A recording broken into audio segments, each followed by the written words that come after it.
Chapter 1, Prologue. Murdered when I woke up, there was nothing. A pure white empty space that seemed to stretch for all eternity was all that I saw. An expansive blank canvas filled my vision. Nothing else in sight. Greetings.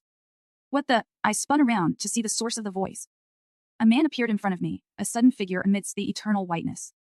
Who are you? I asked. The man seemed to ponder over my question. As he did, I took that moment to note his features. At first, he looked handsome. His golden blonde hair fell to his shoulders, and his pale skin gave off an inhumane glow. His piercing blue eyes flickered as his gaze turned heavenward. But as I continued scrutinizing him, his appearance gradually became more indistinct. His skin blended into the white background, and his eyes seemed like it held no life in it. He still looked handsome to me, almost unnaturally so.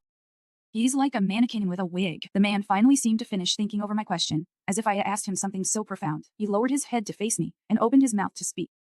So, due to the circumstances surrounding your death, you have the opportunity to start your life anew in another world. Of course, you can reject this offer and just pass on to the afterlife.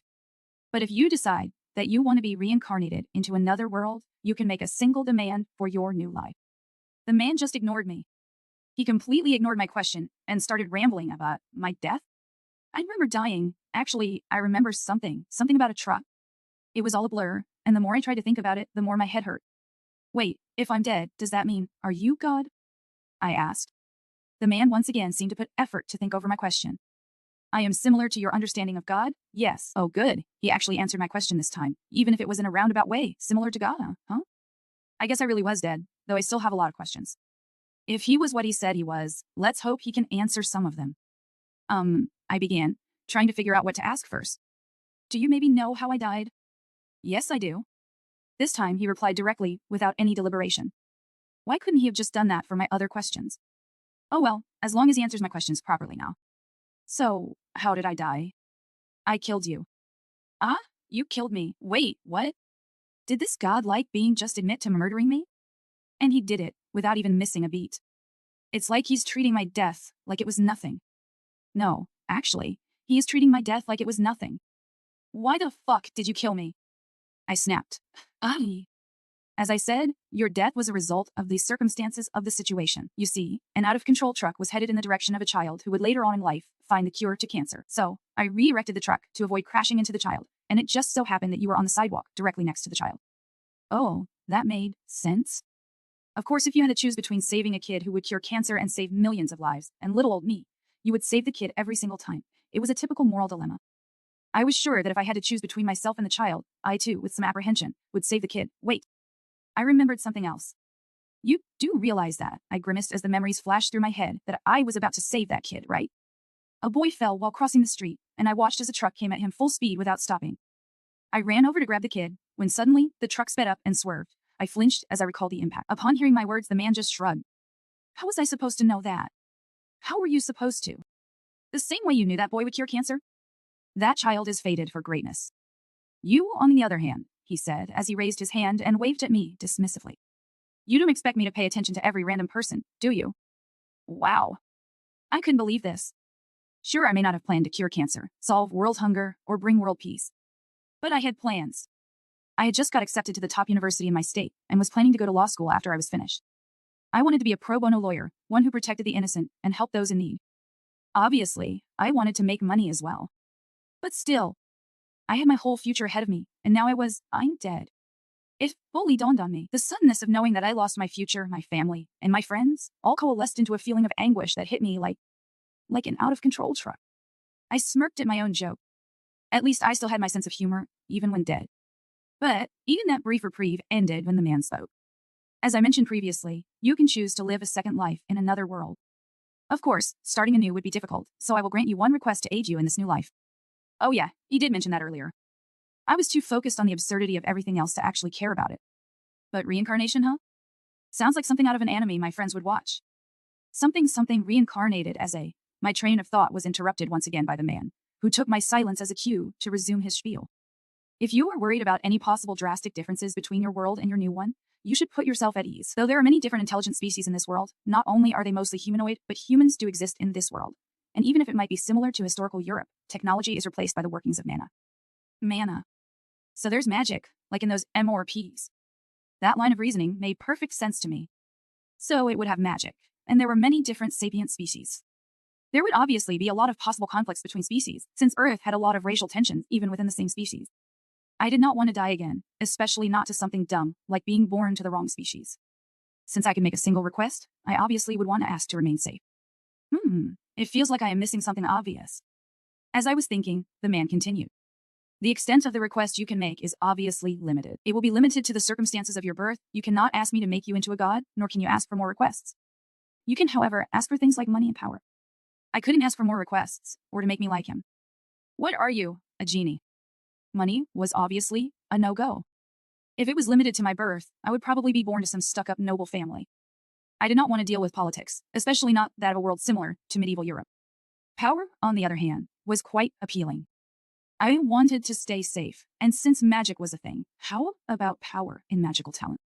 I spoke for the first time in a while, like let's say, I want to be the most powerful mage in the entire world. Can you, grant this request? The man seemed to once again ponder on my question. This time, however, he placed his hand on his chin as he slowly spoke. I can do something like that, yes. You can be reborn with the potential to be the most powerful spellcaster or magic wielder, if you wish. Ugh, he's doing that deep thought thing again. I really disliked this man. The way he spoke, his careful deliberation over each of his responses, was irritating. And more than that, he killed me. So I had no reason to like him. It was annoying. I was annoyed. I had lost everything and I was dead. I just wanted to get away from this man. So, I agreed. Fine, Guardian. Fine? Make me the most powerful spellcaster, or whatever. But I mean, just do it. If that is what you wish to be reincarnated as, yes. That is what I wish to be reincarnated as. Hurry it up. As you wish, the man said. As soon as the words left his mouth and his lips curled into a smile, the white world around me began dissolving into absolute nothingness. The blank canvas was replaced by a void of emptiness, where all sensations, all thoughts, and all emotions left my body. Time seemed to stretch for an eternity, yet the moment passed in an instant, and when I woke up, I was crying. It was not far from the village, but it was still separated by the forest and the wildlife living in it. The moon hung directly overhead, its silvery light illuminated the cabin's features. It looked newly built. A year old at most?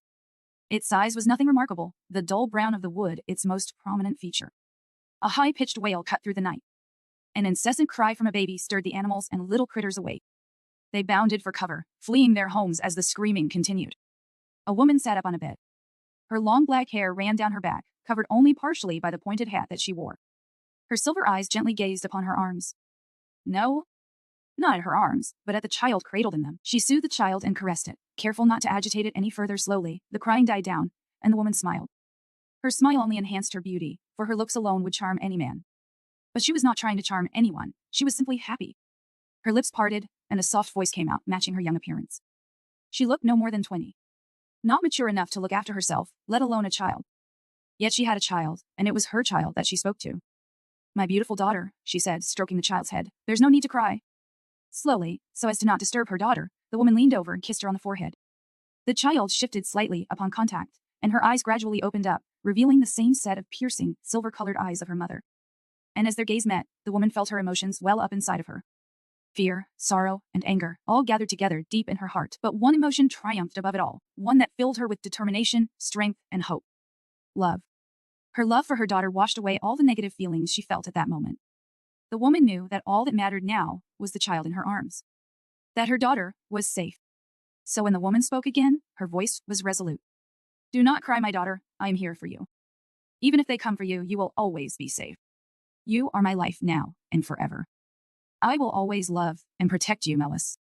Upon hearing the woman's words, the child gently closed her eyes again. For a moment, she looked calm and at peace, almost as if she understood the woman's words and trusted it with all her heart. Almost as if she believed that she would always be protected by her mother, no matter what happened. Of course, that was not the case. Did she say, Melas? As in Salem? Like the witch trials. Oh my God, and my mother is a witch. I am so going to be burned at the stake. And then, the baby cried. Chapter 2, Magic, and using the gifts of the goddess, the great hero Xander slayed the demon lord, saving the world from his darkness. Mr. Walden finished the story, only to be greeted by half a dozen yawns. A brown-haired boy piped up, raising his hand. This story is boring.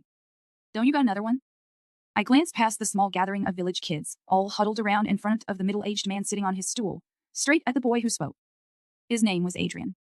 And he was not the only kid here with a bored look on their face. The message was pretty clear. They all wanted to be literally anywhere else but here. I partially agreed with that sentiment.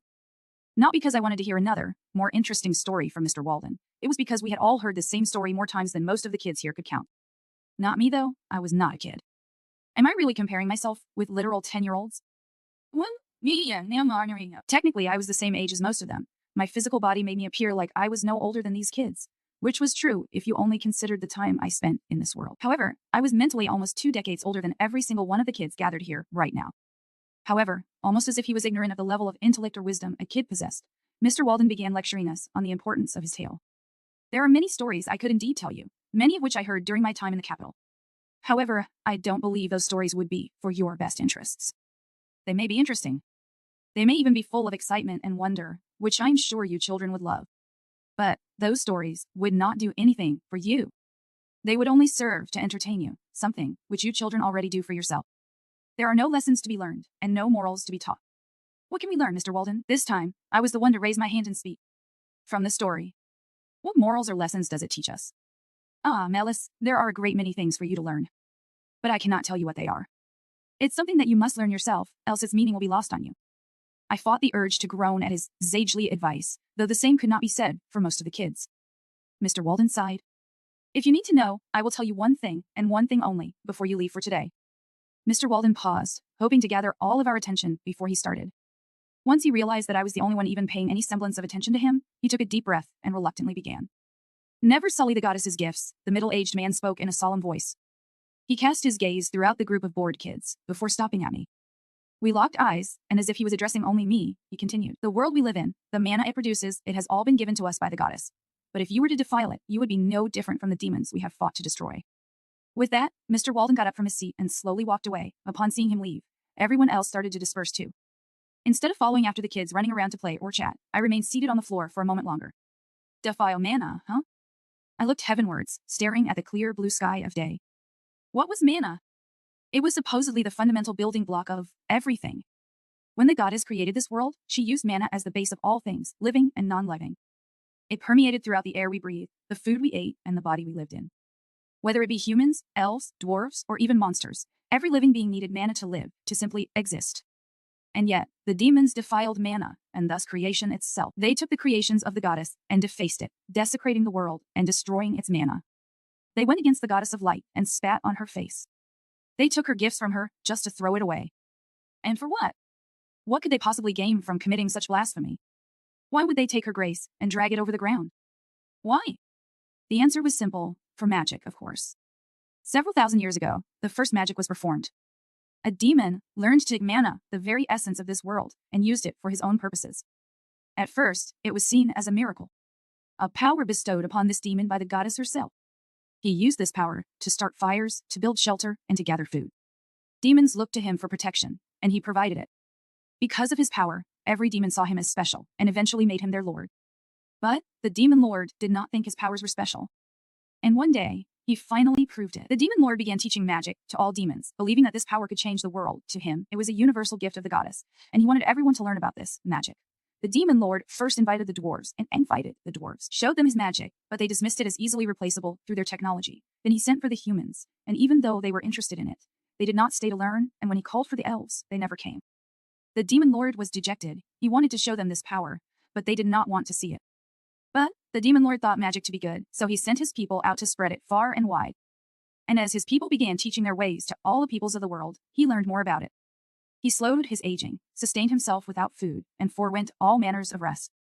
It was a life free from suffering, one which he taught his people how to live. Without the need for food, they neglected their crops. Without the need to rest, they traveled the world. Without the fear of old age, they enjoyed mundane lives. As they became more carefree with this power, as their cities and farms fell into disrepair, it was not surprising that they never once realized what was happening to their lands, that they were destroying their home.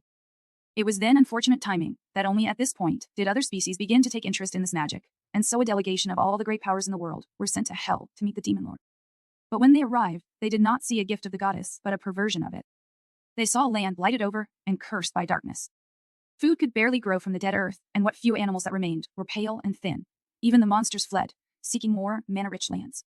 So instead of finally accepting their magic, the peoples of the world decried it as blasphemy. As heresy, they demanded that the demons stop defiling the goddess's gifts. but the demons who grew dependent on it refused. So, to protect the sanctity of the goddess, to protect her light, thus began the holy wars that raged on for millennia. With that, magic became outlawed, and the practitioners of magic were deemed heretics. Which leads us to now. 100 years ago, the demon lord was finally killed, and his forces defeated. The few allies he had in the form of goblins and orcs all fled hell, seeking shelter or a place to hide. With that, ended the era of the demons, starting anew with the ones who brought about their destruction, the Holy Zan Empire. Named after the great hero, Xander himself. Formed by him, too. And with the support of the church, they maintained world peace by hunting down every magic user in the world and killing them for heresy. And isn't that just great? I asked for the potential to become the world's most powerful magic user, but coincidentally, it's illegal. It was definitely this way because of pure happenstance, and definitely not the work of some jerk fake god who just wanted to mess with me, even more after he killed me. I really hate that guy, I sighed as I uncrossed my legs. I finally stood up, getting ready to leave, only to be met with a pair of hazel eyes staring down at me. Adrian was standing next to me, looking like he wanted to say something. I hoped he hadn't been standing there the entire time, because that would have been really awkward if he was just waiting for me, while I sat there thinking for the past 10 minutes. Who am I kidding? I am awkward. I don't know how to act like a normal kid. Not knowing about my internal monologue, Adrian finally found the courage to speak. You heading home, Melas? He asked, quickly averting his eyes from me. As I nodded my head in response, he continued, Can I walk with you for a bit? Sure, I said simply, and began walking. I didn't want to seem rude, but I honestly did not know what else to say to him. It was so obvious he liked me, and that he worked up a lot of courage to simply talk to me. But unlike him, I am not a kid. Adrian was only a year older than me, which, because of my past life, still made him a kid in my book. Even if he suddenly doubled in age and grew up to be extremely handsome, I would not be interested in him by the sheer fact that I knew him since he was a little kid. So we walked in awkward silence as I headed out of the village. Adrian's eyes darted around between me and the houses surrounding us. His eyes never lingered on me for more than a second, always seeming to rest on the single-story wood buildings that we passed by. But in spite of his nervousness, Adrian was generally a sociable person. The boy waved a hand at a burly middle-aged shopkeep as we passed by his shop. I, on the other hand, had no idea who that was, so I kept my face straight and continued walking. We arrived at the wooden palisades that surrounding the perimeter of the small village after a bit. It was a short walk. Not long at all. Because this village, Willem Creek, was in the outskirts of the AM Republic and barely even housed a couple hundred people. I turned to face Adrian and he quickly looked away. After a moment of fidgeting, he finally spoke, still facing the gate. I hear you've been helping out your mom in this area these days. You've been heading into the woods, alone, and gathering herbs? The question came out more as a statement, rather than a question, so I gave him a curt nod. I see, that was all he said for a bit. He faced me after a moment, deciding to finally speak up again. I hear from my dad that more and more monsters have been showing up, that the woods aren't as safe anymore. As he paused for a second, I tilted my head to the side, unsure where he was going with this. I know Ms. Aria needs the herbs. I know you need to help her out. So, I've been thinking. I've been learning to use Dad's pistol to work its mana crystal. I was thinking that maybe I should go with you, next time you go out. Keep you safe, you know. I see how it is. Sure, I did not mind his company, to be honest. Going into the woods by myself to gather medicinal plants was quite boring. Plus, he was offering to protect me, which had no downsides. And the fact that he could work a pistol was actually quite impressive. Mana crystal were supposed to be quite difficult to use. Most only learned how to properly use one in their teens, and only the simple ones at that. The mana crystal of a pistol may not be the most advanced, but it certainly was not the most basic either. Sure, I said. Thank you, Adrian. Upon hearing my response, his face turned a shade pinker, before managing to mumble out a response. No problem. Adrian quickly turned and stalked back the way we came, while I left the gates of Willem Creek to head back home. The walk home took no more than 20 minutes. The sun was still high in the sky, although it was beginning to head down. As I approached my house, I stopped at the sight of a woman. The woman stood at the front of the house, her back turned to me as she tended to some flowers. She was not just any old gardener, however. She was the village's herbalist, or my mom. A quick glance at her would tell you that she and I were related. She looked just like me, except if I were a decade older. We both had long black hair, although mine only went down to my shoulder blades, while hers went down to her torso. And as she heard my approach, she slowly turned around, our silver eyes meeting as she did. There stood my mom. My beautiful mom. She was not my mom from Earth, nor does she know that I was reincarnated from another world, but that did not matter, because she was my mom. She was as real as my mom from Earth, and I loved her just as much. Since I was reborn, this woman was there for me. When I first saw her, I did not like her. I did not want her to be my mom, because I already had a mom back on Earth. I was lost and confused in this new world, and threw tantrums over every little thing. Yet, she was patient with me. She fed me, taught me, and loved me. She loved me simply because I was her daughter, and when I realized that, I felt so ashamed. I acted worse than a child, worse than a rebellious teenager, and worse than an estranged daughter. She was my mom, and when I saw her standing there, I felt a tingling sensation in my heart. My chest felt warm, my cheeks loosened up, and for the first time that day, I smiled. Chapter 3. First Step, Mommy, exclaimed the girl, running up to the woman with open arms. Arya accepted her daughter's affectionate hug, wrapping a hand around the girl's back, and using the other to gently stroke her head. The two lovingly held onto each other for a moment, before Arya spoke. How was your day, dear? It was good. I went gathering this morning, and was at Mr. Walden's lesson since noon. I was going to tend to the garden when I got back, but I didn't know you would be home so early today. Arya felt herself smile at her daughter's excited chattering. She knew for a fact that this was the most the girl had spoken today. Her daughter never usually spoke much to others. In fact, she only ever acted this way towards Arya.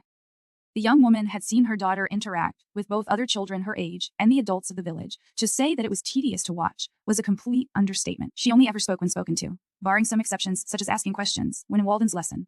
And even then, she never minced words, always direct and to the point. So, as Arya stood there, she allowed herself to tease her daughter. Would you have preferred me to not be home, my dear? Said Arya, hiding a hint of a smile. Well, no, sputtered Melas, quickly letting go of her mother and looking up.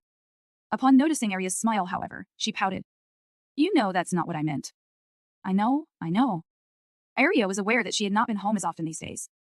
Because of the recent surge of monster activity, she was out from dawn to dusk, working to gather more herbs than normal. And when she was home, she was also busy brewing up new medicine for the village. Knowing this, her daughter had been going on gathering trips on her own to help lessen Arya's workload. She knew that her daughter did that so they could spend more time together, which was why she came home early this day, after the two finally separated from their hug. Arya took her daughter's hand, leading her inside the small cabin. How was Mr. Walden's lesson today? Asked Arya, as they entered the house. Not good. Your lessons are so much better. The door closed behind them, as Arya let go of her smiling daughter's hand and turned to face her. Melas, said the mother in a stern voice. The little girl protested. But it's true. I know, but, sighed Arya. She knew her daughter was right. Walden might have been smart enough to have been sent by the village to be educated at the country's capital of Remhart, but he just did not know how to teach children. Even so, Arya also knew that Walden did not have to hold his lessons. He did not make any money from teaching the village children 4 times a week. He did it because he believed that knowledge was important in a child's growth, and he wanted to give the village children the chance to learn from a young age. That was why Arya had to be stern. But Walden is still teaching you things that are important for your future. So, whatever you may think of his lessons, it is important that you listen. Upon hearing that, Melas opened her mouth to say something, then hesitated. After what was clearly some internal conflict where her better judgment lost, the little girl decided to continue. But it's obviously not true. He keeps telling us the fake demon lord story. He keeps going on about how all demons are bad, how magic is bad, and how the god, Melas. Arya interrupted her before she could continue, this time taking on a horrified tone.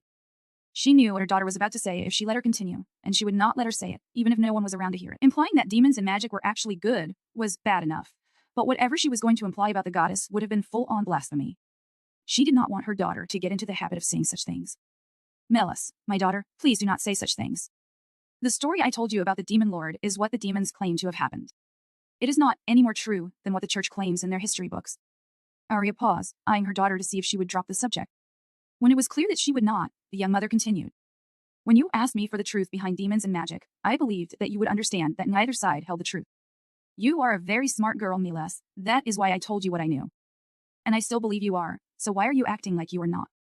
Arya knew that Melas would be hurt by that, but it needed to be said. She needed Melas to know that the way she was thinking was extremely dangerous, and she had to know the reasoning behind her daughter's thoughts. Arya, however, was not prepared for what was said next. Because I want to learn magic. Arya was speechless. She stood there, mouth agape, and eyes open wide. Melas saw this and took the opportunity to continue as quickly as she could. Adrian told me that it has been dangerous lately. There are more monsters appearing nearby. He offered to protect me. He knows how to use a mana crystal already and can use his dad's pistol. But what if he isn't around? What if I get attacked by a monster? I can't protect myself. I can't even use a mana crystal. I'll just die. Magic is, pretty much the same thing as working a mana crystal, right? So please teach me magic. Melas knew that she was just rambling. She was listing off any possible reasons why she should learn magic, even ones that didn't make sense. She just needed to make up a good enough reason to not get scolded. All Melas could do now was give her mom the best puppy dog eyes she could give. Seeing that, Arya sighed. Fine, fine. I'm sorry. Wait, fine. Melas blinked in surprise. You'll teach me magic? Arya sighed again. No, I will not teach you magic, Melas. But you are right, you are not safe. Melas immediately slumped her shoulders in disappointment, though she was clearly relieved that at least her mother wasn't mad at her. You rely on others because you are not safe. You are not safe because you cannot protect yourself. You cannot protect yourself because you rely on others. But what can others do that you cannot? Melas did not answer because she knew it was a rhetorical question. Instead, she let her mom continue. Others can use mana crystals, Arya said matter-of-factly. Mana crystals are the gifts of the goddess that allow normal people to face monsters far stronger than them. Melas groaned upon hearing the goddess mentioned, getting a glare from Arya. Arya knew why her daughter reacted that way. Mana crystals were made from pure mana sources like mana stone mines or liquid mana wells. They always existed deep underground, but were never used until the great hero Xander came along and used it to end the stalemate against the demon lord. Unlike manipulating the mana around you, which used ambient mana, manipulating a mana crystal only used the mana inside of it. It allowed the great hero's forces to use the same power that the demons had, without violating holy law. That was why mana tools were sometimes called the gifts of the goddess. Arya ignored her daughter and walked towards the kitchen in the corner of the room. It wasn't very big, in fact it could hardly be called a kitchen. Cooking area was a more apt description in the young woman's opinion. She walked towards the stone fireplace. It had a cauldron dangling on top of some unlit firewood, but that was not where she was going. She walked slightly past it, towards a part of the back wall covered in shelves that were filled with jars. The jars all contained different medicinal herbs, sorted by the type, and arranged neatly according to their effects. Arya reached for a shelf below that, aiming for the long wooden table that ran the length of the shelf wall. There, she picked up a small rectangular prism, one that barely fit the palm of her hand. In one of its faces was a metallic tube protruding out a couple of inches. Its edges were made of metal, with the rest of its body seemingly made from clay. In the center of it, a fiery red mana crystal was embedded, alongside simple runes that engraved all throughout the object. It was a lighter. A basic tool most adults used to start a fire. Though this one was a bit more fancy, and lasted longer than normal ones. Holding the lighter in her hand, Arya turned to her daughter who followed her across the room. You said it yourself, Melas. Adrian knows how to use a mana crystal. That's why he can protect you. Hence, I will teach you, so you too shall know how to use mana tools. And if the time ever comes where you have to protect yourself, without anyone else there to save you, you will be able to do so by yourself. With that said, Arya pointed the tube part of the prism towards the fireplace and activated the mana crystal. A small jet of red flames shot out, igniting the wood, bringing the fireplace to life. It's not working, I sighed, looking at the lighter in my hand. When my mom did it, it looked so very easy. Her explanation to me on how to work it also sounded so very easy. She made it seem like it took almost no effort, but that was obviously not the case, since it's been half an hour, and I haven't done anything. I turned to look at my mom, standing with her pointed hat, working up a new brew of healing paste. It's supposed to be able to patch up most non-lethal injuries in a single day, which was better than most medicine in my previous life. And it was not even as good as an alchemical healing potion, which could reattach even a severed limb. My mom could make those too, but the ingredients were too expensive and could not be found anywhere near Willem Creek. So, the village had to make do with just the healing paste. As she continued her work, I slowly found myself gazing at my mom in admiration. She was a herbalist, an alchemist, and a scholar. She could use magic, and could also use even the most advanced of mana tools around. She was so amazing, and I wanted to be just like her. But I can't even work this dumb lighter. I found myself looking at the lighter again, and sighed even louder than before. Perhaps having the potential to be the greatest magic user did not translate well to being able to work simple tools. I had feared that, which was why I wanted my mom to teach me magic. I would have been amazing right off the bat. I could have quickly learned to protect myself, and maybe even be able to protect my mom if something ever happened to her. Yeah, no. If my mom was ever in any real danger, I did not think I'd be able to do anything to help her. She was extremely powerful, and even with the request I made to that false god, I doubted that I would be able to catch up to her anytime soon. Then maybe, Adrian? If he was ever in trouble, I could protect him if I learned magic. Wait, I can't. If I learned magic and he found out, he'd definitely tell on me, even if I made him promise not to.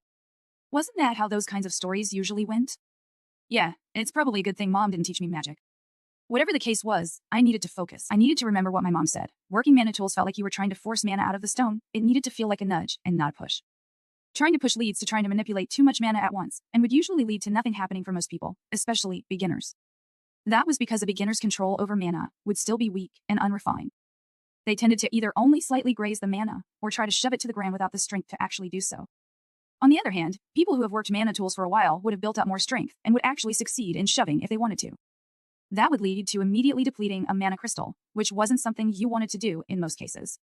Doing so with an everyday tool like a lighter would just make it combust into an explosion that wouldn't even kill you.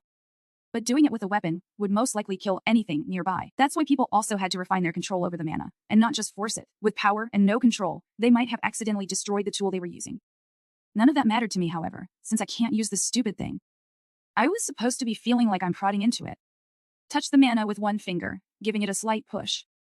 But that's all too abstract for me to understand. Touching the mana? How does that even work? Isn't everything made of mana? Aren't I always touching mana? None of this makes any sense. Because I had no idea what I was doing, nothing happened. I was supposed to just feel it out, but it was not working. Suddenly, I felt it, like an extension of my body that sprouted out of nowhere. It was weak. Difficult to move. It reminded me of when I was first reborn. When I could barely even move my arms and legs, I had no strength back then, because I barely had any muscles. And yet, that wasn't the worst part, that was the lack of control. I knew how fingers work, considering how I've used them all my life. But when I became a baby again, I could not control my fingers. My fingers would never move the way I wanted it to. When I tried to move a single finger, sometimes all of them moved, and sometimes none of them did. It was always completely random, and it was so frustrating. Same thing with when I tried learning how to speak. When I opened my mouth and moved my tongue, things that barely qualified as sounds came out instead of actual words. It made me feel so out of control, and it nearly drove me insane. It was no wonder newborns did not have the brain capacity to understand or remember anything. Because if they did, I was certain most kids would grow up with some sort of complex. Right now, though, I was glad I remembered all of it. It made this new limb much easier to control. I had the experience, so all it took was just to remember how it felt and to feel it out from there. So using the limb, I seized the mana inside the mana crystal and pushed. I didn't push like an adult who was trying to start a fight in a bar, nor did I push like a kid who's trying to get into their parents' bedroom without waking them up. Instead, I pushed like a baby, one that's climbing on a countertop and sees their mother's expensive vase. A baby who then made the stupid decision to push the vase, simply out of pure curiosity to see what would happen. And when I pushed, I felt the vase wobble. It wobbled on the countertop but didn't drop. So I did what any baby would do in that situation. I pushed again. And again. And again. Finally, the vase fell. Off the countertop and into the hard marble ground, shattering into thousands of tiny pieces. And just like any mother would do, my own mom came running to me. Except, however, she was not running to the sound of her expensive china shattering. Something else called on her, making her run to me. My mom ran, not to witness the destruction of something precious, but to instead witness something that was precious, her daughter taking her first steps. So, as my mom dropped everything she was doing to see the gentle candle-like flame hovering at the tip of the lighter, I turned to her and smiled wider than I ever did in my previous life. Look, Mom. I did it! Chapter 4, Stranger Danger. It's hot. I wiped the sweat off my forehead and looked up. The sun was high up in the sky, and there was not a cloud in sight. It's probably noon, time to go back. I hefted the basket, filled with herbs up from the ground next to my feet, and slung it around my shoulder. It was not exactly filled to the brim, but there were still plenty of herbs in it, a satisfactory amount to bring back for the day. I walked out of the thicket of trees I was in, taking no more than a minute to reach the clearing where the brown-haired boy was waiting for me. Adrian sat leaning against a fallen tree, with one hand right next to the holster hanging off his waist. When he heard me approach, he jumped up, reaching for his father's pistol. Straightening, he lowered his arms and heaved out a sigh. You scared me, you know? You should have said something. Sorry, I spoke briefly, but despite my quick response, which may have seemed ingenuine to most people, I actually was apologetic. The boy had been accompanying me in my gathering trips for a while, and I was grateful to him for it. Unfortunately, however, my antisocial tendencies to not announce my presence and my quiet footsteps led to him being jumpy around me whenever we went out, since he was always on alert for any monsters or even wild animals in the air. It's fine, he said, dusting himself off. It's just, my dad brings me out when he goes hunting, and he makes me stay on guard at all times. He says one small mistake gets you killed, right? And, I don't want either of us to die. I nodded my head in response. In fact, I should have known better, since you always sneak up on me. But all habits die hard, that's what Mom says. So I guess my dad did a good job teaching me to be cautious, huh? Adrian laughed. I won't do it again, I said. Oh no, it's really not a problem. I was just making a joke. It's like if you say something that's absurd, not that I don't think you don't understand jokes, I just meant. The boy trailed off, as I gave him no reaction. He quickly tried to change the subject, pointing at the basket in my hand. You sure you want to head back now? It's not even full. We'll be late for Mr. Walden's lesson. He gave me a weak grin. I don't see how that's a problem. It was another attempt at a joke. Although he did not commit fully to it, I did not know how to respond to it, so I just made a noise. We both stood there awkwardly for another moment. It was not long, but it felt like forever for some reason. Finally, Adrian managed to mutter under his breath. Let's go. I nodded again. The boy led the way back as we made our way back to the village. We continued to walk together quietly for a few minutes, before a voice finally broke the silence. Greetings. The voice was hoarse and rough, definitely not belonging to the boy walking in front of me. It came from behind us, and we both whirled around to face the strange voice. A suspicious-looking man strode out from the trees behind us. No, Not suspicious looking, he was literally just suspicious. He was dressed in what was similar to a black trench coat, and wore a pointed hat like my mom usually did, except it was black, not purple. Its wide brim was twice as large too. He had both of his hands held out in a placating gesture, before either Adrian or I even saw him. Yep, definitely suspicious. Adrian seemed to agree, as his hand was already on his holster, tightly gripping the gun. The man noticed our hostility as he took a small step back, speaking in as civil of a manner as he could. Now. I am just a traveler looking for a place to stay for the night. If you could just bring me to your village, I will truly appreciate it. It did not work. His gruff voice betrayed his attempt at a soothing tone, and each word he spoke was over-enunciated. It sounded too forced, too fake. Somehow, this was enough for Adrian to change his mind as he relaxed.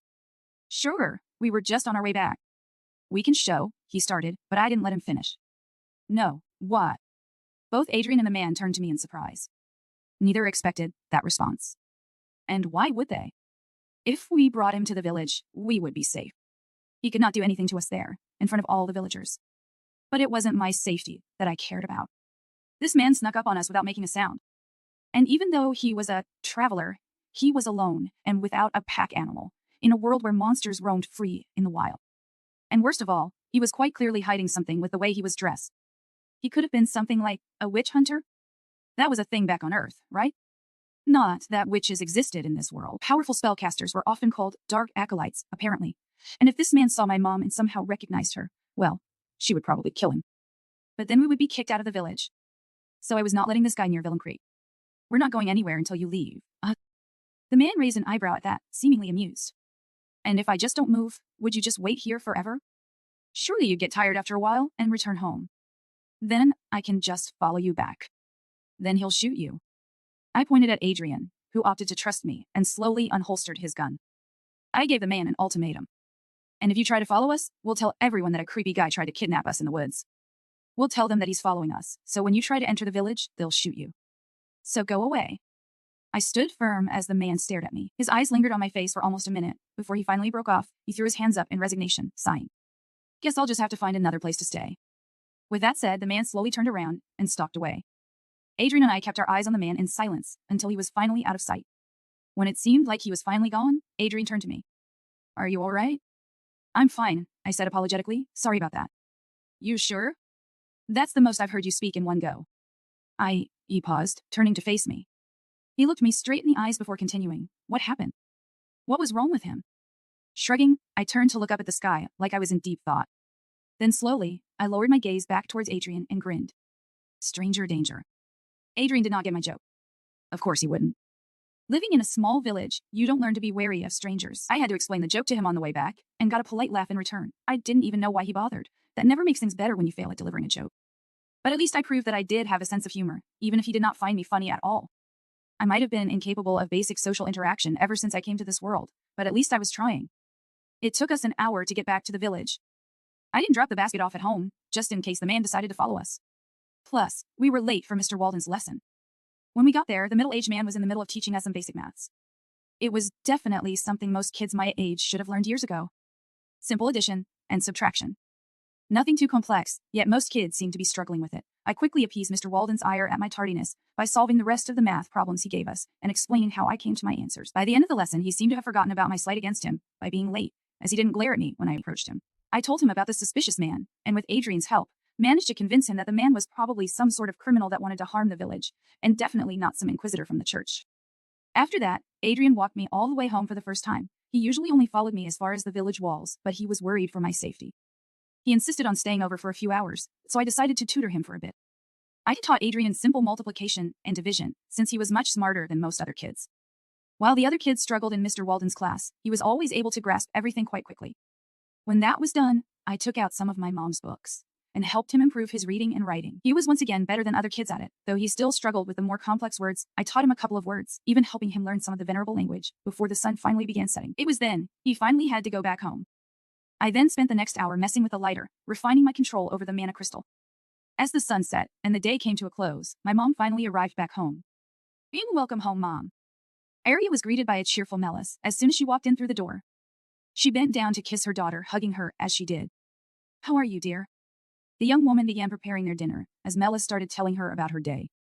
Aria was making some mushroom stew, something which she knew her daughter liked. As she did, Melas got to the part where she decided to go home before pausing. Being her mother, this did not go unnoticed by Arya. Is something the matter, Melas? Arya asked, placing a lid over the boiling pot. It's nothing. Nothing's wrong. Arya frowned.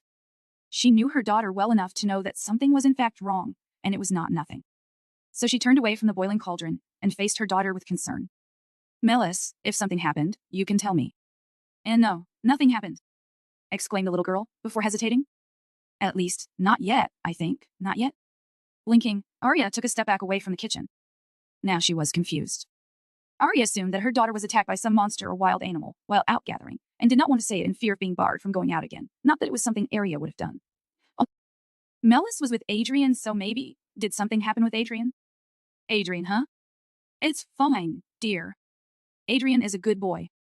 It's natural for children your age to start feeling that way. Though you are still young, if you feel like you have thought it through, I will approve of any boy you bring home. What? No. Oh.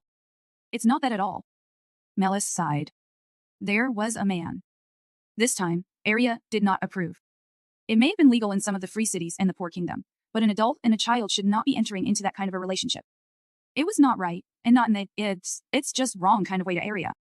She could actually give a plethora of logical and moral reasonings as to why it should not be allowed. As Arya opened her mouth to speak, her daughter must have sensed what she was going to say and interrupted her. And I don't mean it like that. I'm talking about a suspicious man. A complete stranger who showed up in the woods. Arya immediately clamped her mouth shut. Melas eyed her mom carefully, as if she was making sure her mom wouldn't speak over her before continuing. I think he might be an inquisitor. Arya froze. Inquisitors? Here, if they found her here, they would kill her and her precious daughter. It did not matter that she was just living peacefully. To them, she was still a heretic, and they would not stop until she was dead. They needed to leave. If the Inquisitors had indeed tracked her down to even the Iron Republic, then no place was safe. They needed to stay on the move, keep on traveling, for the rest of their lives. They might even have to seek protection with the Dark Crusaders, if they would even take Arya in. But wait, an Inquisitor? As in just one? Melas, what did you say they looked like again? He claimed to be a traveler. He was wearing a thick, black coat and had an oversized black hat. He had gray hair, looked to be around 50 years old. He was alone, no companions, no horses, and no traveling supplies. There's no way a random man could do that. Oh, Arya sagged in relief. He is not an Inquisitor. He's not? Wait, do you know him? Arya shook her head. She did not know who that man was, but she knew that he was not an Inquisitor. Inquisitors never traveled alone. They traveled in groups of 4 or more and never separated from each other. Even when they went scouting, they would at least do it in pairs. That was par for the course of an Inquisitor's training. Furthermore, they would never hide their distinctive armor, always bearing the sigil of the Holy Zan Empire for all to see. Whoever that man was, he was definitely not part of the Inquisitors. So, Arya told her daughter this. She reassured her daughter, telling her that her peaceful life would not go anywhere. Maybe the man was a hunter or a mercenary. Or any other possible scenarios Arya could have thought of. But Melas didn't believe any of it. She was too afraid. But he could be one. They could have changed the rules, made it so they could travel more discreet. It's better to be safe than sorry. Melas, I know you are worried, but you have to trust me. He is not an Inquisitor. Her daughter was defiant. She was scared, bordering on paranoid even. Arya took a deep breath. You are right. It is indeed better to be safe than sorry. Even if he is not an Inquisitor, he could still be a danger to us. But if he is, what do we do? We leave. Melas spoke without a hint of hesitation in her voice. We leave the village, Mama. Go far away from here. If we do, nobody will bother us for a while. Arya was shocked. She didn't expect this kind of determination from her daughter. Even Arya, who only has a working relationship with the villagers, would hesitate to just up and leave them. And Melas had friends? Arya shook her head. No, she didn't, apart from maybe Adrian. And even then, she's not too close to him. Melas was a child. Even if she did not have any friends, the village was all she had known. To abandon her entire life up until this point, it should be ridiculous to even suggest. Yet, here she was demanding it. But why? Arya did not know the reason for her daughter's behavior, and Melas seemed to realize that. It's because I love you, Mom. I don't want anything to happen to you. Arya was stunned. She was glad that her daughter felt so strongly about her. It made her feel like she finally did something right in her life, in spite of her past sins. But she also felt bad for her daughter that she had to worry about such things because of her. Before she could voice her thoughts, however, her daughter continued. Sure, I'll be sad. Willem Creek is where I grew up, after all. Mr. Walden, even though he can be a bit annoying with the way he teaches, is still a good guy. and Adrian and I only just started to become friends. But this place is not my home. My home is with you, Mom. So wherever I may go, I'll be fine as long as I am with you. Upon hearing that, Arya felt her chest grow warm. Warmer than it ever had been. Maybe only as warm as when she first gave birth to her child after all her struggles. Her eyes welled up, and tears started to streak down her beautiful face. She started crying, because now her daughter was making her feel this way again. Arya gathered her emotions and wiped away her tears. Slowly, she looked her daughter in the eyes and saw her resolve. With that, Arya made her decision too. Fine, said Arya, smiling. We will leave. Hearing that, Melas smiled too. They were going to leave, but not. They still needed to gather their things tomorrow and resupply in the village. Maybe even say goodbye to several of the villagers. Then, they would be gone. And as the mother and daughter made their decision to leave, both felt only one thing. The same feeling which they had always felt for each other. Love, love. Chapter 5. Monster attack. The next morning, I woke up much earlier than usual. Usually, I would wake up when the sun was a quarter of the way up the sky. I'm not sure what time that was, since we did not own a clock. I assumed that was around maybe 8 or 9 in the morning. Today, however, I'd say I was up closer to 6 or 7. And that was because today, my mom and I would be leaving Salem Creek. My mom was a magic wielder, a spellcaster, or a so-called dark acolyte. But most importantly, she was a heretic. She supposedly used to be quite a prominent figure as well, being a human from the Holy Zan Empire who joined the forces of darkness. She was one of the only humans who was a part of the Shadows Evangelium when they were still around over a decade ago, before they were finally crushed by the Holy Zan Empire. As such, my mom was wanted by the church, the Mercenaries Guild, and numerous other countries or organizations that my mom made enemies out of. We talked about it last night and decided that we should leave as soon as possible. Sure, we could delay it a couple of days and try to leave at a more appropriate time, but that would definitely lead to the Inquisitors showing up just as we are about to leave. That's how it usually goes, wasn't it? That's a flag, right? I was not an idiot. I was not going to procrastinate and wait for a more appropriate time, something which would surely never come. That was why we had to do this, and do this now. Slowly, I peeled my blanket off of myself and pushed myself out of my bed.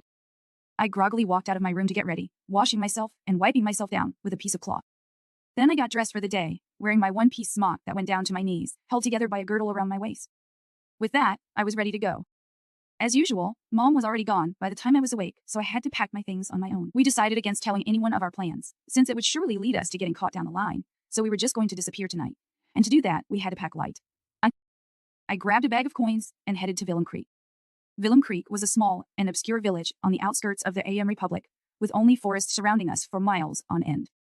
The Ensign mountain range formed a natural barrier to most of the neighboring countries, barring the free lands, which was accessible through a pass in the northeast. But our country did not have the greatest relationship with them, which made travelers or merchants coming to and from them even more sparse. Farmers labored to provide the majority of food for the village, while others, like Adrian's father, went hunting for animals to bring back meat to sell here, while skinning them for other parts to sell in the neighboring towns. There were also some craftsmen and even basic tinkerers who sold basic products here, hoping to maybe one day get enough money to move to a city. This all meant that there was not a lack of shops in the village, there were just very little of them, and they tended to be pricey. I arrived at the village after a short walk, heading straight to one of the few said shops. There, I bought things I felt necessary for traveling that we did not already have. All in all, it cost about 47 bronze, which was about 2.5 silver. Currency in this world was almost completely ubiquitous. The smallest denomination of money was bronze, followed by silver, then gold, and finally, platinum. 20 bronze equaled to 1 silver, 12 silver equaled to 1 gold, and 100 gold equaled to 1 platinum, though platinum was supposedly quite rare. Bronze coins typically got you your everyday items such as food and drinks, whilst gold was what you used for larger transactions like buying a house. Although the Aryan Republic was considered to be one of the richer countries in this world, living in a small village like Salem Creek meant 2.5 silver was worth quite a lot. Most people here would barely make 2 gold a year. What I had spent was pretty much a quarter of my mom's savings and was sure to arouse some suspicion, but it didn't matter. By the time anyone caught on to what we were doing, we would have been gone. It didn't take long before I was back home and was packing. I didn't have much I needed to bring. Just a few clothes, some books, and other basic necessities. I did not really have any items with sentimental value in this world, which somehow turned out to be a good thing. By the time I was finished, it was not even noon. With nothing much else to do, I decided to practice my control over mana crystals. I went to the kitchen, picked up the lighter, and activated it just enough that a spark would come out. I did that a few more times. Before making an actual fire, I made small flames and big flames, made it continuous and instantaneous, and I repeated it all several times. I was still in the middle of practicing when I heard a knock coming from the front. Quickly pocketing the lighter, I went to the door and opened it. Adrian was nervously standing there in his leather tunic, with his dad's pistol on his side. "Hey, Melas." "Hey," I greeted him curtly. What are you doing?"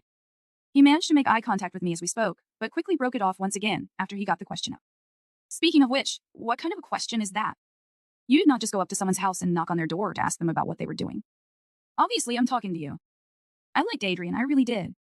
He was the only person in Willem Creek that I would consider my friend, but his crush on me made it difficult to talk to him sometimes. I mean, I know that I am difficult to talk to for most, but at least I'm not awkward about it. My unintentional silence from thinking too much seemed to key Adrian in, and he quickly followed up.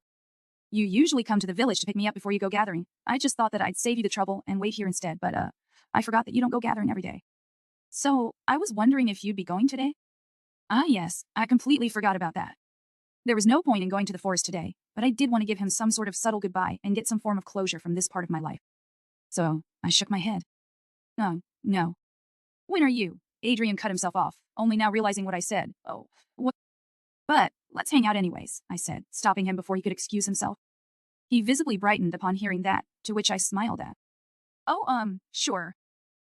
What were you thinking of doing? I stepped outside of the door and closed it behind me. I'm not sure. You're not sure? Adrian seemed perplexed by that. I didn't blame him. We had never done an impromptu hangout session before. It was usually him accompanying me while I did something. Let's just go to the village. We can find something to do there. Oh, I'm sure, Adrian said, parroting his earlier statement. We left my house and started walking back to Willem Creek. It was a nice day to be out and about. The sun was not too glaring, being blotted out by a small gathering of clouds in the sky. The air was calm, the wind gently rustling the leaves on the trees. And in addition to that, the birds were singing, completing the scene and giving off a serene ambience in our little walk. Tea was the perfect weather for me, not too hot and not too cold. I spoke casually to the boy. You know, I've been learning how to use mana crystals. You have? Adrian stopped walking and turned to face me with a look of disbelief. Yeah, I walked a few more steps before stopping as well to turn and face him. Took me a bit, but my mom taught me how. I took out the lighter from my pocket and let out a quick flame. See, one. I pointed at the flame. That's amazing! Adrian was genuinely awed by that. He leaned over, staring at the fire burn gently an inch off the mana tool. How did you learn it so fast? I thought you couldn't do that just a few months ago. Practice, I said simply, not cluing him to the fact that I learned it in less than an hour. The boy seemed almost enchanted by the flame, so I decided to extinguish it and pocket the lighter before he somehow burned himself. Neither of us said anything for a few seconds after that, and we awkwardly stood facing each other in silence. Realizing that he would not speak first, I decided to bring up the only thing I could say at the moment. You're pretty amazing yourself, Adrian. When I found out that you could use a gun's mana crystal, I begged my mom to teach me how to use one. So, it's thanks to you I can even do this. Oh, Adrian said, blushing. Thank you. Is that all you're going to say? I knew that he had a crush on me and all, but please throw me a bone here. I was not used to speaking with people, and I needed someone else to carry the conversation for me. Oh, this situation is so awkward, even the birds stopped chirping. It was almost unbearable, and the rustling of bushes didn't even help. Wait, rustling bushes?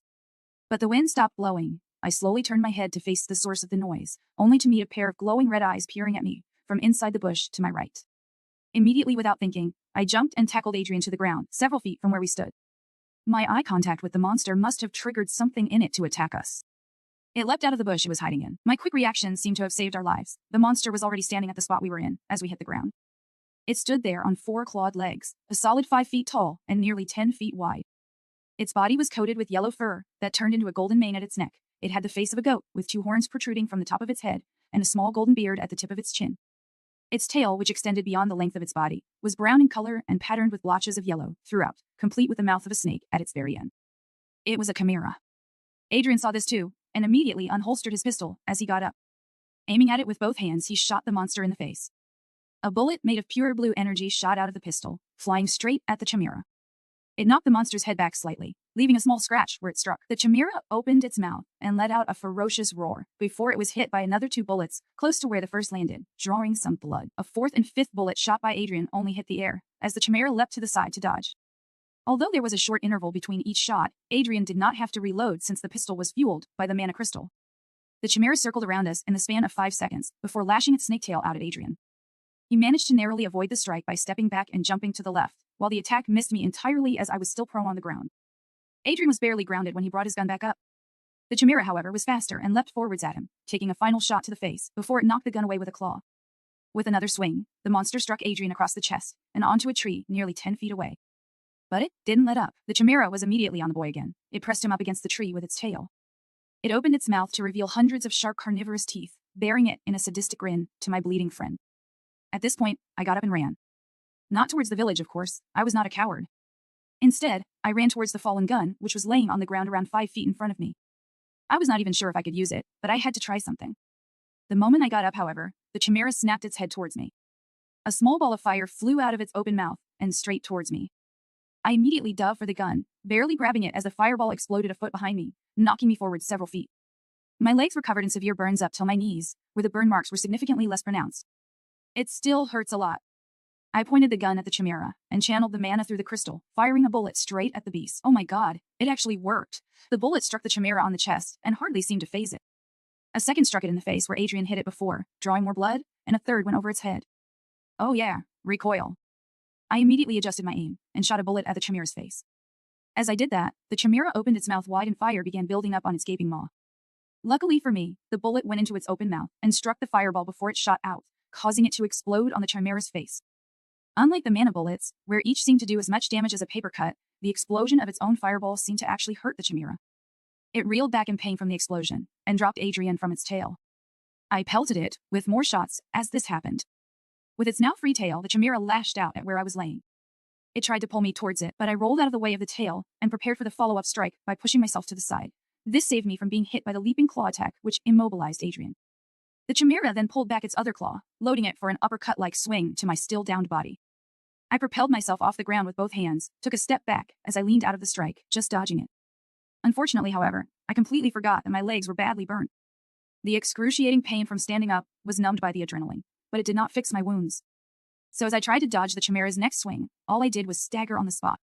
The monster's claw connected straight to my chest, drawing lots of blood, and was immediately followed up by another strike that knocked me prone on the ground. It pinned me on the floor with its claws, digging even deeper into my flesh. I screamed as the chimera snarled at me, digging further into my skin as it pressed me on the ground. Huh? Didn't know humans could bleed that much, the casual thought crossed my mind. To be honest, I did not really care if I died.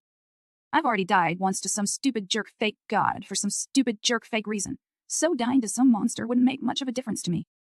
My life in this world never once mattered to me. And yet, if I did die, I knew that my mom would get really sad, and I didn't want that.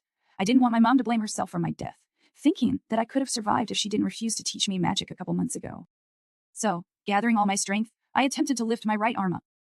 I may not have learned magic, but I did learn how to use mana tools, and I was going to put everything I learned to survive.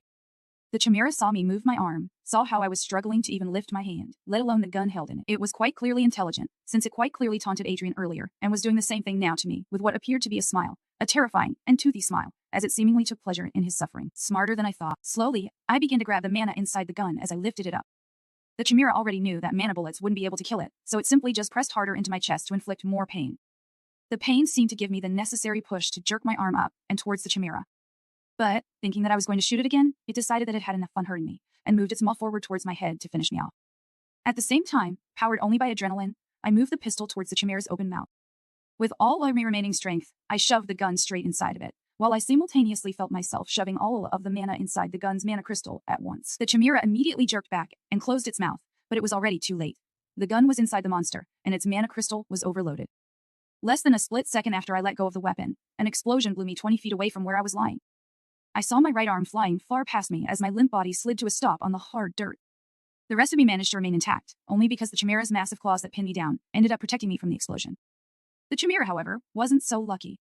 Its head exploded into 1,000 pieces, and its 2 front legs were blown off its body. It was, for all intents and purposes, dead. I stared at the dead chimera, and managed to curl my lips up into what I hoped was a smirk. Darkness began to fill my vision, and I barely managed to get out a final thought. Still a stupid, dumb idiot. Chapter 6. Leaving Arya was not the type of woman to be nervous around men. As much as she looked like one, she was not a damsel who had had no experience with love. On the contrary, Arya has had multiple romantic experiences throughout her life, experiences that were not limited to human men. And yet, in front of Walden, Arya could feel her heart pounding hard in her chest. She was not attracted to the middle-aged man in any way. In fact, it was quite the opposite. She was afraid of him.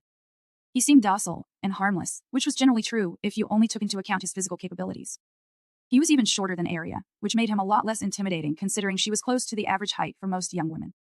And even if Walden stood tall, with an imposing, broad-shouldered figure and tree-trunk-sized arms, Arya would not have been afraid of him any more than she currently was, because what she feared was not the man himself, Rather, it was the knowledge that he held Walden was the only person in Willem Creek to have traveled far outside the village, even studying in Rem's capital city of Reinhardt.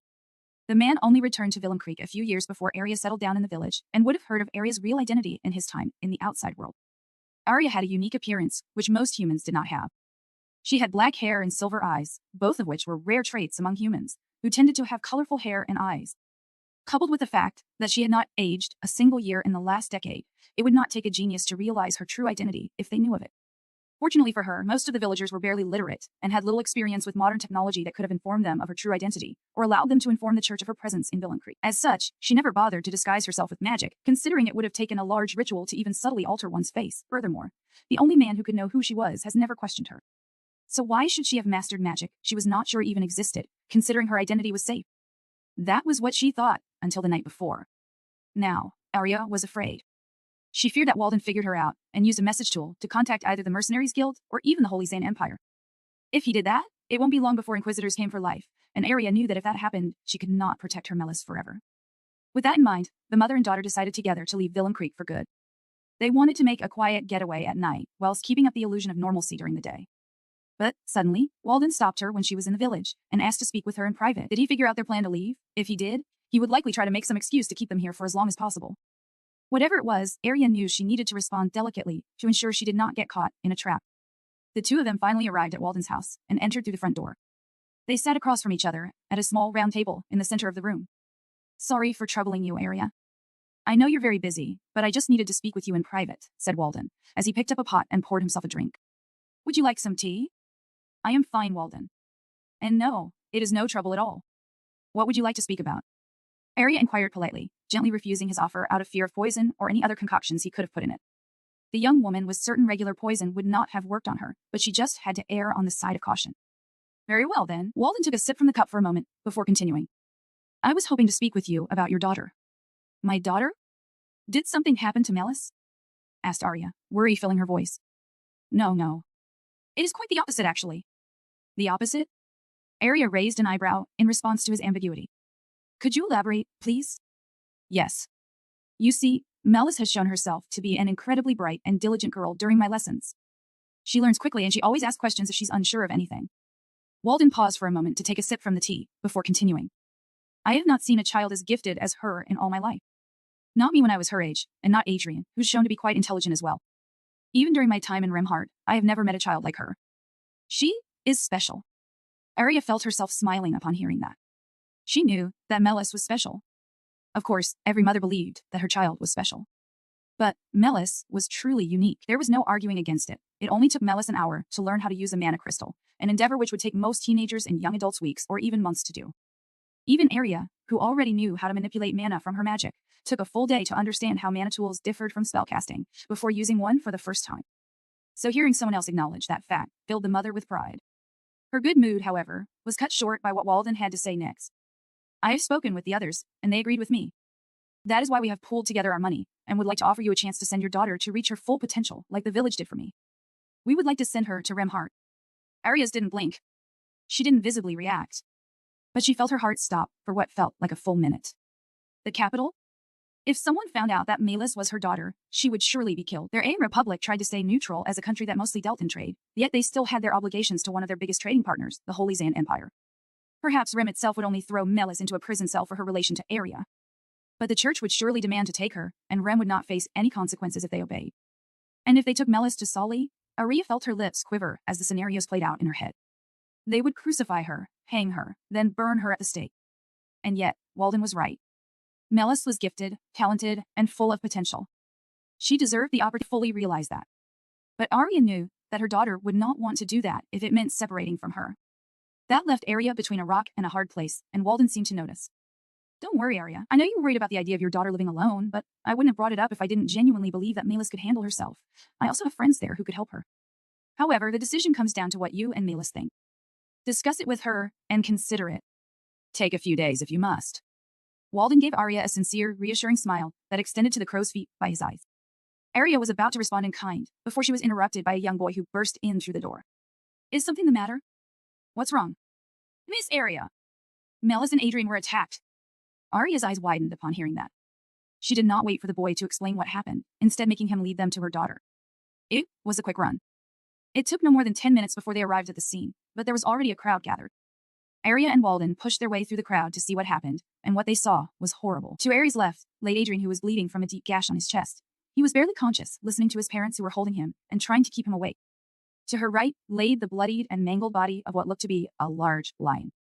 It was missing its head and mane, which seemed to have exploded, and its two front legs were lying a few feet beyond the rest of its body. And finally, to Arya's front was the body of a girl. Her face was heavily disfigured from a mana explosion, and she was losing a lot of blood from a large wound buried on her chest. Her legs were covered in severe burns that went up to her inner thighs, and her right arm lay detached from the rest of her body a dozen feet behind her. As Arya took in this image, she let out only one shaky word. Melas, I'm alive. I tried opening one eye, only for it to promptly clamp shut due to the sudden influx of light. How the heck am I alive? Well, I was pretty sure I died. Everything went dark, and I was bleeding from literally everywhere. I mean, I was missing my right arm for God's sake. I felt my right arm twitch as I had that thought. What? Slowly, I tried to clench my right hand. It still felt very numb, but it did clench, though just barely. Definitely there. But how? Whatever happened to me had to be nothing short of a miracle. My entire body was numb, but it was all still in one piece, which made the numbness feel like nothing in comparison. Carefully this time, I tried to open my eyes once again. It took me a moment to adjust to being able to see once again. But eventually I managed to find my bearings, and was met with the familiar view of my bedroom when I looked around. Was what happened a dream? Did I imagine everything that happened? It looks only to be around noon, so maybe? I tried to sit up, and felt a sharp pain coming from my ribs. I made a soft whimpering sound at that, immediately laying back down. The noise seemed to have attracted my mom's attention, as she came rushing in with a worried look on her face. Mommy? I asked, still slightly bewildered. Melas, you're awake. How are you feeling, my dear? My mom cooed in such a gentle voice, the numbing sensation all over my body was immediately soothed over. I'm alive? I was not even sure if that was meant to be a question or statement, because I was both glad for and confused about the fact that I was still alive. My mom let out a breath I didn't even know she was holding, walked over to me, and kneeled by my bed. Yes, dear. Yes, you are, she said, delicately stroking my hair. It felt so good to be pampered like this, especially after what happened. I let it happen for the next 10 minutes, savoring every single second of it before I decided to finally break the silence. What happened, Mom? My mom continued caressing me for a few more moments, staring at me intently, and with a relieved heart, before she finally responded. You were dying. You lost so much blood, and you were barely breathing when I got to you. I had to use magic to keep you alive, Arya said, bringing her hands down from my head to my hand. Gripping it gently, she continued. I needed to keep you alive long enough to get you my healing potions. I used one to reattach your arm and heal your face, and the other to close up your chest. There wasn't enough for your legs, so you won't be able to walk for a while. The healing paste will take a bit to heal burns that severe, but it will heal the rest of your wounds by tonight. Your healed skin will be sensitive for a while too, so just rest now. Ace, healing potions? What? Huh? Healing potions were expensive. The cheapest ones must cost at least 5 gold coins, and the better ones were probably more than 10 times that. I knew that my mom could make healing potions, but to have 2 on hand? I immediately felt guilty for my reckless abandon. I should have run away, got help from the village, instead of trying to save Adrian by myself. But instead, I nearly got myself killed and wasted 2 whole healing potions. My mom, however, did not share my concern, and began reassuring me instead. Do not worry, my dear. You are alive, and that is all that matters. Items like healing potions are meant to be used. That is where their value comes from. They would have no worth if they are simply kept and stored. And even if they did, they mean nothing to me compared to your safety and happiness. Parting my bangs with one hand, she stood up and leaned over to my face. My mom lightly pressed her lips on my forehead for a kiss, gently holding it there for a moment. Then she slowly pulled back, and meeting my eyes, she smiled. I am so glad. I was so worried. It was a simple statement, words that meant one thing and only thing only.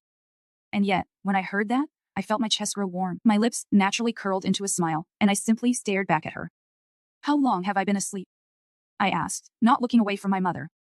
A day, she replied. I see. And Adrian? He's fine. His injuries are much less severe than yours.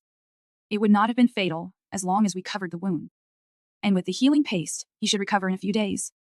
But I did promise his parents that I would check up on him after you woke up. And you're not in trouble, right? In trouble? For using magic.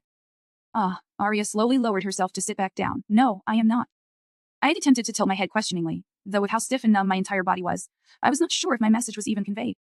In the end, I went with the tried and true method of, wait for it, speaking Ashi. And somehow, this mysterious technique of verbal communication somehow worked. Why not? Because no one saw me. I sent everyone away once I reached you and carried you back by myself. It is fine, Melas Book, we are safe.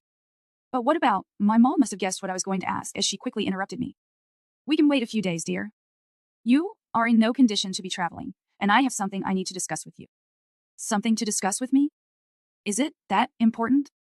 Yes. But we will talk about it once you recover. For now, just rest, okay? Something important to talk to me about. I did not know what could be important enough to be an issue with leaving the village.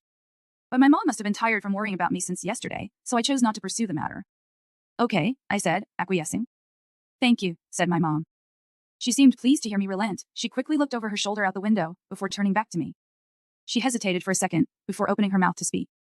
Melas, dear. Would you be fine if I left you alone for a bit? Just to check on Adrian. I promise that no matter what happens, I will be back before you know it. Of course, I answered cheerfully, trying not to be a bother to her. You sure? Asked my mom, with a look of genuine worry written on her face. If you feel scared or lonely, just let me know. I know you used to get nightmares, I'm sure, Mom. It's no problem at all, I said, trying to smile as wide as I could to reassure her. And that was when I was still little. I'm grown up now. I puffed my cheeks up and lifted my head, feigning a pout. As I had hoped, that seemed to have put my mom at ease, causing her to visibly relax. She started heading out of my room, only stopping at the doorway to give me one last goodbye. I love you, Melas. I love you too, Mommy. And then I only watched my mom's back as she left me. Arya did not want to leave her daughter alone. After what happened, Arya wanted to stay by her daughter's side, hug her tightly, and never let her go. But Arya knew that one day, she would have to let go of her daughter. She always knew that her daughter would eventually grow up, find a man that she loves, and move away. Intuitively, every mother knew that. And yet, now, Arya is starting to think that that day might come sooner rather than later. It was Walden who made her realize that her daughter was much more mature than most. After a near-death experience, most children would cry and demand attention from their parents. However, Melas did not do this. She showed no hesitation in being left alone, and was considerate enough to try and cheer Arya up when Arya was the mother in the relationship. Melas was attacked by a chimera, a monster that could have killed dozens of people in Villain Creek before being put down, and killed it by herself. These were not things that normal children did, and Arya knew it. She had to sit her daughter down and get her daughter to listen to Walden's offer with an open mind. Arya let out a small sigh to herself as she entered Villain Creek. She knew how stubborn her daughter could be, and she knew how much her daughter loved her. Trying to get her to not only change her mind, but also separate from Arya, would not be easy. But easy was not what Arya signed up for when she found out she had become a mother. Easy was not something that came with pure, unconditional love. Love was difficult. And because Arya loved her daughter, Arya would speak to her, convince her, and part with her. Because I love you, Melas, I will protect you, thought Arya. Arya's mind was made up. She knew what had to be done. She was focused, determined, and ready. Perhaps it was because of that she did not notice them until they saw her. And by the time she realized they were there, it was already too late. In front of Arya, 7 individuals stood. She had never met them, and neither have they, her. But that did not stop them from recognizing her, and she, them. They knew who she was because they had seen her pictures before, while she knew who they were because of the pictures they bore, 7 individuals, each donning a crest known throughout the world. The symbol of hope, the mark of greatness, the flag of the Holy Zay Empire. Inquisitors. Chapter 7, Standing Prayer 7. Individuals stood in front of Arya. A look of recognition filled the eyes of every single one of them. A man with golden blonde hair, neatly trimmed to an amicable length, stood at the head of the group. He was dressed in an elegant golden doublet, emblazoned with the sigil of the Zan Empire at its center. The signature red sword, pointed downwards, surrounded by streaks of holy rays, was embroidered just under the collar. A large glowing mana crystal, about the size of his palm, rested at the very top of the symbol, where the hilt of the depicted sword should be. The man rested his pale gloved hand on a silver and gold saber, sheathed on the side of his black trousers. The casual way he approached her, and the fact that he was the only one without any armor, immediately set off alarm bells in Arya's head. Valeria, Amy Corinna, said the man, almost as if declaring it. It is truly a fortune bestowed upon us by the goddess that we run into you here. Arya reacted immediately. She covered her face as much as possible, turning to the side and lowering the brim of her purple-pointed hat downwards. Carefully pitching her voice to sound as young as possible, she spoke. Greetings, travelers. Are you looking for someone? Each word she spoke was full of purpose. Arya needed to sound like a scared young maiden, who was interacting with outsiders for the first time. It did help that she was actually afraid, though what she feared was not that they were strangers, but of what they would do. The chances of actually fooling them were slim at best, but this was the only way she could resolve the situation without actually fighting them. The man, however, was less than amused. Do not think you can fool us. We know who you are, fiend. Fiend? I'm sorry, sir, if I have offended you. I was just heading to. Before Arya could finish her sentence, she was interrupted by the red-haired woman standing to the man's left. Be silent, heretic. Saint Theron is not an idiot, and neither are we. Turn yourself over and accept your divine retribution, or we will make you. The woman drew her great sword as she spoke. Unlike the man, Saint Theron, the symbol of the Zan Empire was plastered on the shoulder pads of her plate armor. Both her sword and armor were embedded with a dozen mana crystals of varying colors, though none of them were as large or bright as Theron's. Arya was now getting more and more wary of the group. What is a saint doing with inquisitors? Saints were supposed to be incredibly rare and powerful, shedding their life to perform miracles that rival even the most powerful of magic users. As such, they were only deployed to deal with crises, and would not be grouped together with inquisitors, which function more like an elite strike force. The tense scene, paired with the woman's previous outburst, seemed to have attracted the attention of some villagers, and among them was a familiar middle-aged man. Walden stepped out from the crowd of passers-by and approached the group of inquisitors and the saint. Greetings, Sir Saint. What seems to be the problem? Theron broke off from glaring at Arya and glanced around quickly. He seemed to have only just noticed the gathered crowd before he turned to face Walden. Mr. Walden, I apologize for the commotion.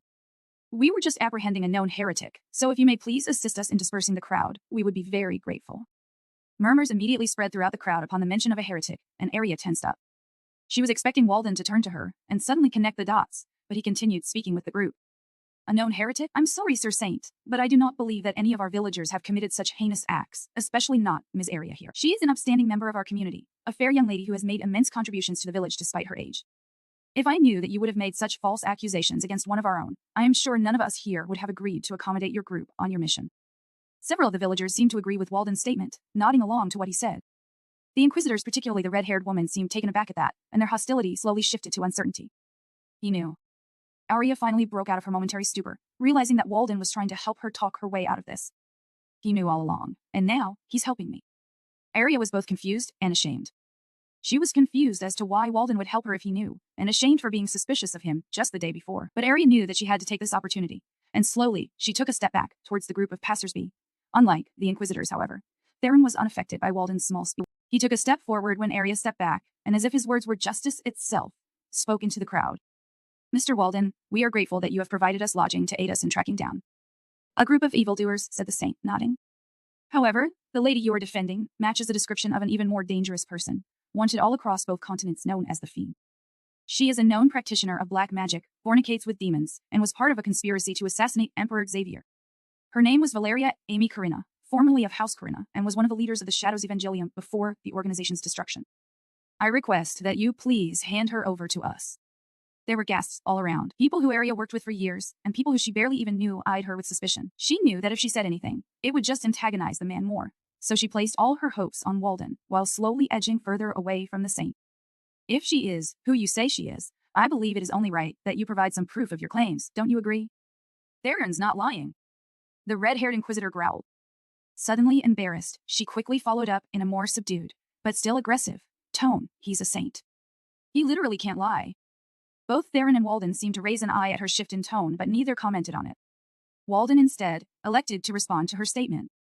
I do not doubt the saint's word, Madam Inquisitor, but can he be sure Arya is who he says she is? You claim that she matches the description of a wanted criminal from some heretic group over a decade ago. If that were truly the case, wouldn't the Fiend be much older now? Surely this is simply a case of mistaken identity? This time, Walden's argument left not only the saint unconvinced, but also the inquisitors and the crowd.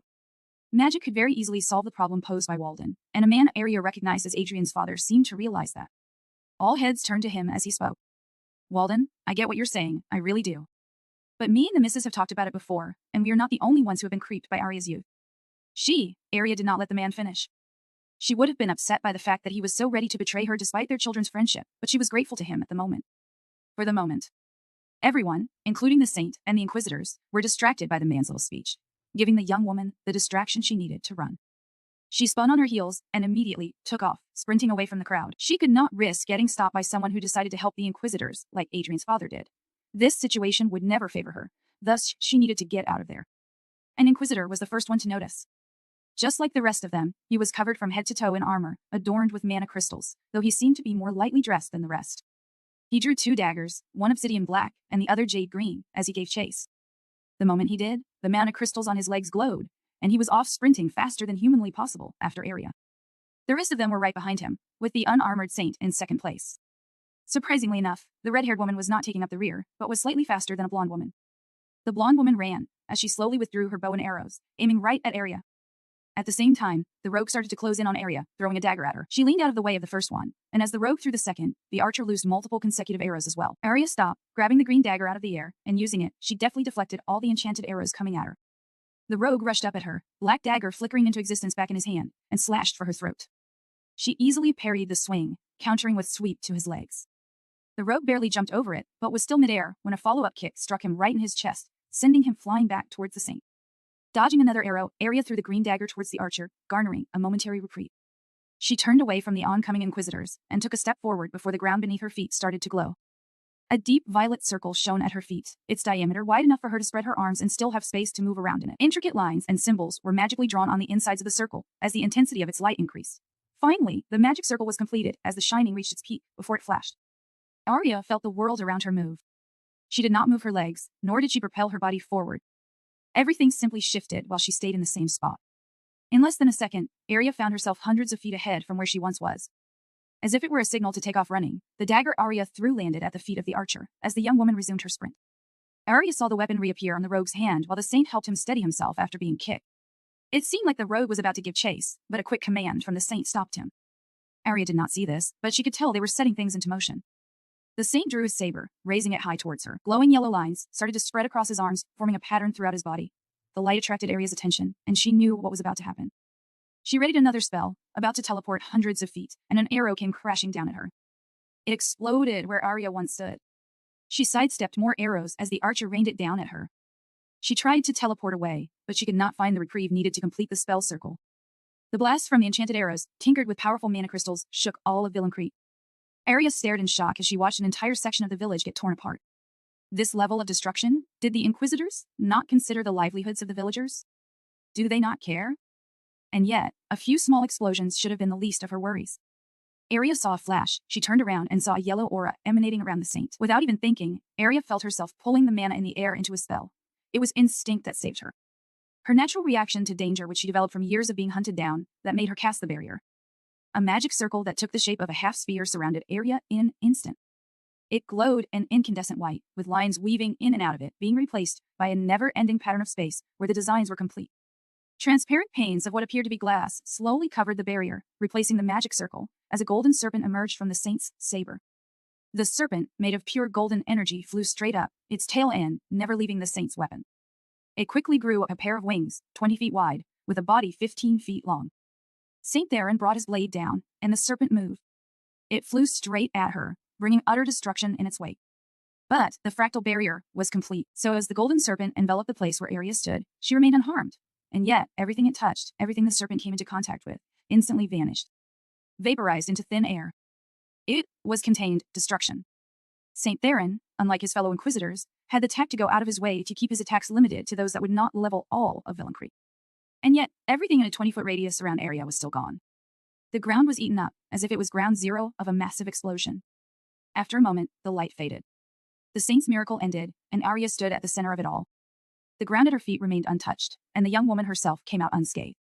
The magical barrier began to dissipate, the fake glass cracking and breaking down into nothing. It was a split second. A small window of opportunity to catch Arya off guard. For she was still staring at the desolation, at the sheer damage done to her. Home, the arrow exploded directly beneath her feet, sending her flying to the bottom of the deep crater. Arya felt herself tumbling down to the bottom as her mind spun with it. Her body came to a stop, her gaze swung upwards as she landed on the hard ground. For a moment, Arya could only look up at the sky, overwhelmed with a sense of guilt. She might not have been close to the villagers. She might have maintained a mere working relationship with them. But this place was still her home. And this would never have happened if she never had come. Yet, she had to come, did she not? Arya was never given any choice in the matter. She had been. Arya's eyes widened as she saw the rogue jump off down the crater at her. He swung his jade dagger. Still mid-fall. But the weapon shone. There was a flicker in the air, as if something was cutting through even the wind. Arya went under the attack, as a thin line appeared on the ground beside her. It was not a projectile like an air cutter spell. It was almost as if the dagger itself had grown 10 feet in length, but the protrusion remained invisible. Arya sidestepped the onslaught of swings from the rogue, whose attacks were carving up the ground itself. Arya dodged another swing, and saw the arrow coming at her. She moved her head out of the way just in time, the arrow narrowly missing her by a mere inch.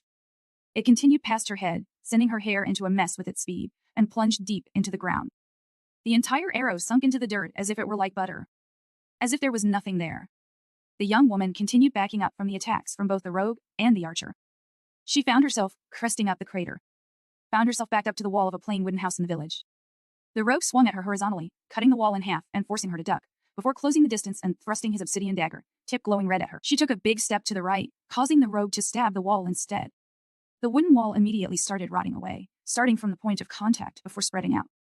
Arya was still stepping back when a large maul came swinging at her. She barely managed to put up a quick barrier of air to block the attack when a lightning arrow, flying parallel to the ground, came straight at her and shattered it. The maul then continued in its downward trajectory and struck Arya across the chest, sending her through the walls of another house. Arya crashed through multiple walls before finding herself in a bedroom, coughing out blood and lying prone on the side of the broken wall. The Inquisitor with the maul was already walking in after her when she pulled herself off the wall and on the ground. She was still prone when she heard a quiet sniffle to her left. A little girl was hiding underneath her bed, clutching a pillow and crying. She had short blonde hair and blue eyes, and looked to be around 6 years old. In short, she was nothing like Arya's daughter. Yet, when Arya looked at her, she only saw her daughter. Arya saw a pair of silver eyes staring up at her. Silver eyes that showed no fear of the unknown, but instead curiosity of what could be. Arya saw a little girl filled with an eagerness to learn, and with a determination to love.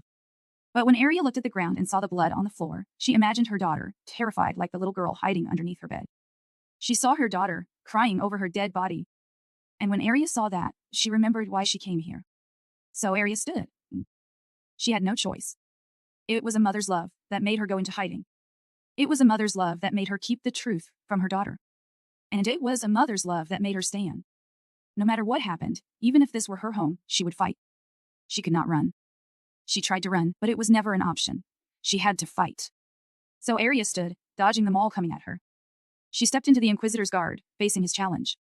And then she walked over his dead body, towards the rest of the fight. I am dead. Or at least, I might as well be.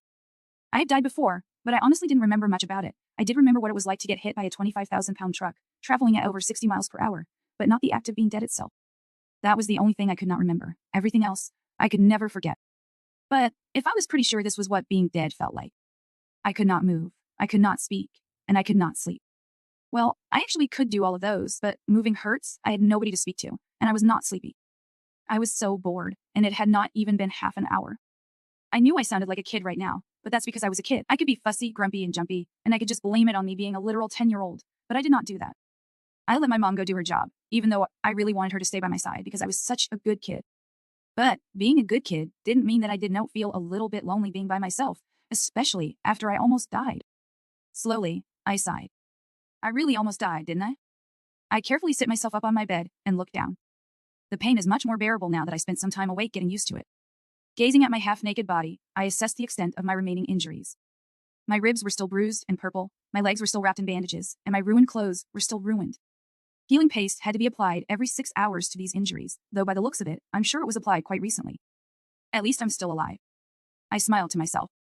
As the thought crossed my mind, I heard what sounds like small explosions nearby. To me, it sounded like a muffled version of those small firecrackers, though that did not put me at ease at all. I quickly threw my blanket away and hopped out of bed. I groaned as my legs crumpled on the wooden floor, still heavily injured from the burns. I did not spend too long on the ground, as I immediately forced myself up, limping to grab new clothes to wear. As I was about to get dressed, I heard what sounded like a huge explosion, even from however far away it was. I grabbed a shirt and quickly put it on, since only my upper body was exposed by the chimera, and immediately ran out of the front door. Whatever those explosions were, I knew it was not a good sign. I limped my way towards the village, only taking a quick glance at the smoke rising above the tree line. The first thing that came to my mind was Inquisitors. The second was the man I met in the forest, but I quickly dismissed both thoughts. Whoever it was, I couldn't let my mom deal with it alone. I raced towards the village as fast as I could while limping. The entire time I did, I prayed. I didn't know who I prayed to, but I just prayed. Whether it was the fake god or this world's goddess, it did not matter. I prayed to them all. I just hoped that whoever it was, they would answer my prayer. Please don't let my mom die. Chapter 8. Ball Arya felt the mana flowing through her right hand. A violet magic circle, about the size of her open palm, started to form over her forearm. Thousands of lines began to weave into an intricate design within the circular shape as she stood up. The Inquisitor charged at her, raising his maul over his head as it doubled in size. Stepping to the side, Arya dodged the attack as the man swung it down towards her, destroying the wall and bringing down the roof over their heads. Arya ignored the whimperings of the girl hiding under the bed and stepped within arm's reach of the Inquisitor. The mystic circle on her arm shifted. It morphed from a 2-dimensional circle into a 3-dimensional blur as the lines continued. The Inquisitor pulled his maul back, trying to catch Arya from behind as he immediately tried to put distance between the two, but it was already too late. The spell was complete. Arya felt something in her hand. She pulled, and the magic circle vanished. A large scythe, longer than herself, appeared out of thin air. She held it high above her head, the curved edge pointed downwards in a hook, half the length of its body. The head was translucent and glowed pinkish-white, completely spectral in its form, while the shaft took the form of a curved charred wooden pole. Arya swung the ethereal scythe down vertically at the man, slicing him in half and ignoring his armor. The man split into two parts from the head down, but did not separate inside of his untouched suit of armor. It looked like someone took some red paint and drew a line straight down his body. He was dead in an instant. Arya was about to walk over the body when she heard a strangled cry from behind her. Finally taking pity on the girl, she grabbed the dead Inquisitor by his plate armor, dragging the corpse behind her as she exited the house. She took a step out of the hole in the wall and was immediately ambushed by the rogue. Arya swung up, parrying the rogue's black dagger with her very own scythe's darkened shaft. The rogue's face turned to a grin, fully expecting the woman's weapon to decompose. But that did not happen. Instead, as soon as his dagger came into contact with the scythe, it burst into flames. He recoiled, dropping his weapon on the ground as it was eaten away by a crimson fire. The rogue was left unprotected for a moment. Arya saw this and was about to bring the scythe back down on him when a greatsword came at her from behind. She barely managed to block the attack with the dead Inquisitor's body as the sword sheared straight through the corpse's armor. The red-haired Inquisitor immediately followed up with another swing as she allowed the rogue to quickly retreat. Arya grinned as the Inquisitor got caught in her trap. Arya let go of the body. It gave her back the freedom of movement, allowing her to duck under the greatsword. She did not even look at the follow-up strike as she turned and chased after the rogue, putting her in between both Inquisitors. The rogue looked like he wanted to strike at Arya, but he knew that with his dagger's ranged enchantment, he could hit his ally, so he did not. The red-haired Inquisitor took a step towards Arya when she saw the ground beneath Arya's feet begin to glow. She took another step forward and called out, "Don't let her escape. She didn't get to finish her sentence." The corpse behind her exploded. The redhead was blasted into the air, her body landing on the ground in a bloody mess. A voice from a distance away screamed, "Freya!" It was the saint. Even Saint Theron could not suppress the cry that came out from his mouth. He spent a moment taking in the body of Freya, clearly distraught. He was not sure if she was dead, and that unnerved him. Freya was new. A recently promoted Inquisitor, she showed great promise with how young and talented she was, so eager to prove herself she even went as far as to volunteer for this mission. Theron promised her that he would protect her, and now she was probably dead. Theron knew of the magic the fiend just used, or at least, he knew a variation of it. It was one of the powerful spells used by the demons during the Holy Wars. Magic circles pre-prepared on set locations in battlefields. Traps set to explode when stepped on. Even with armor enchanted by a superior mana crystal, the explosion would still wipe out dozens of soldiers. But the fiend's spell did not work that way. The mines used in war always required a physical trigger, even if it wasn't stepping on it. The fiend's spell, however, was clearly altered to activate whenever the fiend wanted it to. And that it did. She must have casted the spell on Leon's corpse when she was dragging it out. Leon, that idiot. Theron couldn't help but blame the man for his, and possibly Freya's, death. He charged in after the fiend by himself, thinking only of glory. Theron knew that Leon thought he had injured the fiend and wanted to kill her by himself, so he ran in without any backup. And he did injure her. She was much more sluggish in her movement when she came out, but she still managed to kill him before they could help. Only a few seconds passed from when Leon entered, before the fiend walked out dragging his corpse behind her. Theron gritted his teeth at the thought. He wanted to curse Leon, and curse the fiend as well for being here, but in the end, he only cursed himself. And he cursed himself even more when he realized that he was distracted. The fiend teleported away from where she stood. Theron quickly glanced out of the village, thinking that she was running away again, but didn't see her there. He turned back, trying to find where the fiend ran off to, before he found her. Contrary to what Theron thought, the fiend did not try to escape, but not anymore. She did not teleport away from the village, but instead towards them, specifically behind the rogue, Axel. Tina loosed an arrow from where she was, and Theron called out, but it was already too late. Axel was only halfway turned when the scythe cleaved right through his skull, and he was dead. The arrow arrived a second later, but the fiend simply twirled her scythe, blocking it with ease. Mana began flowing through Theron's veins as yellow lines streaked across his body. He was furious. 3 of his teammates were already dead, and the fiend was barely hurt. 4 glowing yellow lances appeared around him, and launched straight at the fiend. The fiend lowered her hand onto the ground, and dozens of pillars of earth began to emerge from the ground around her.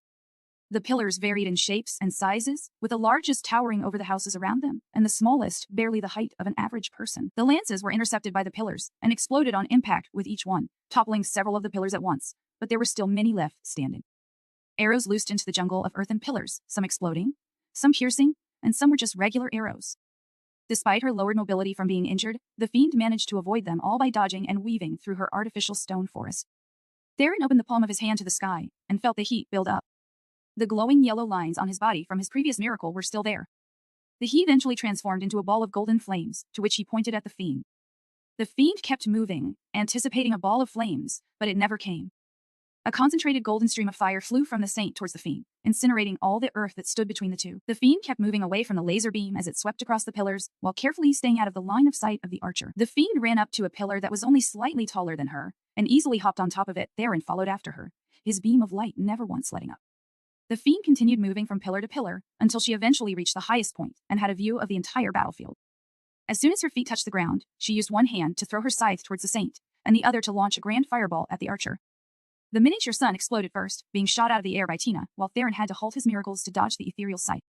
As soon as the weapon passed Theron, the fiend appeared next to it, catching it midair. She swung for his head. It happened too fast. Theron had no time to react. But it did not matter. The mana crystal on his chest shone, and a translucent golden light shimmered across his body, protecting him from the attack. The fiend's scythe bounced harmlessly off around Theron, and a lightning arrow flew right past the fiend, stopping her follow-up swing and forcing her to take a step back. Theron knew that if he gave her even half-second to herself, the fiend would just teleport away, so he pressed her. With a flourish of his saber, he put one foot forward. The fiend stepped aside and was about to counter the attack when she noticed the spear. But it was too late. She tried to dodge to the side, but she was too slow. The spear struck her right shoulder, spilling more blood than it should have. The fiend limply swung her scythe around, forcing both attackers back as she made her retreat. It was cut short, however, as the ground beneath her shook, causing her to stumble. The ground shook again, as a man with a large wall shield struck the ground towards the fiend. A mini earthquake erupted in a 15-foot cone in the direction the shield was pointed at, causing the ground to crack. The fiend almost fell, barely managing to catch herself by planting the pole of her scythe on the ground, when an arrow struck her uninjured shoulder. Theron could not resist smiling as he looked at the fiend. They had her surrounded and injured. He knew that she could not escape, and neither could she win, and he knew that she realized that too. They were going to keep pressing her so that she couldn't use any truly powerful spells to escape or fight back. They were going to keep whittling her down, bit by bit, and then they were going to kill her. For Freya, for Leon, and for Axel. For all the people she had hurt and killed. For the world. For the goddess. They were going to kill her. He was going to kill her. I ran as fast as I could. My heart was pounding, my body aching, but still, I ran. I wasn't running that fast, considering that my body was that of a 10-year-old, and my legs were still injured. The explosions in the distance rang in my ears. Despite my best attempts to ignore it, I put all my focus on my breathing, attempting to maintain a good rhythm so that I wouldn't have to immediately catch my breath once I arrived. To be honest, I was not even sure what I could do once I was there. I could not use magic, and I could not fight. I was only a child that only knew how to use mana tools, without actually owning any. And even if I did have a gun of some sort, would it actually help against whoever my mom was fighting? No. No, it would not. But I had to do something. Maybe I would be able to distract them by shouting. Maybe I would even be able to hinder them with some well-timed rocks. Or maybe I would just die.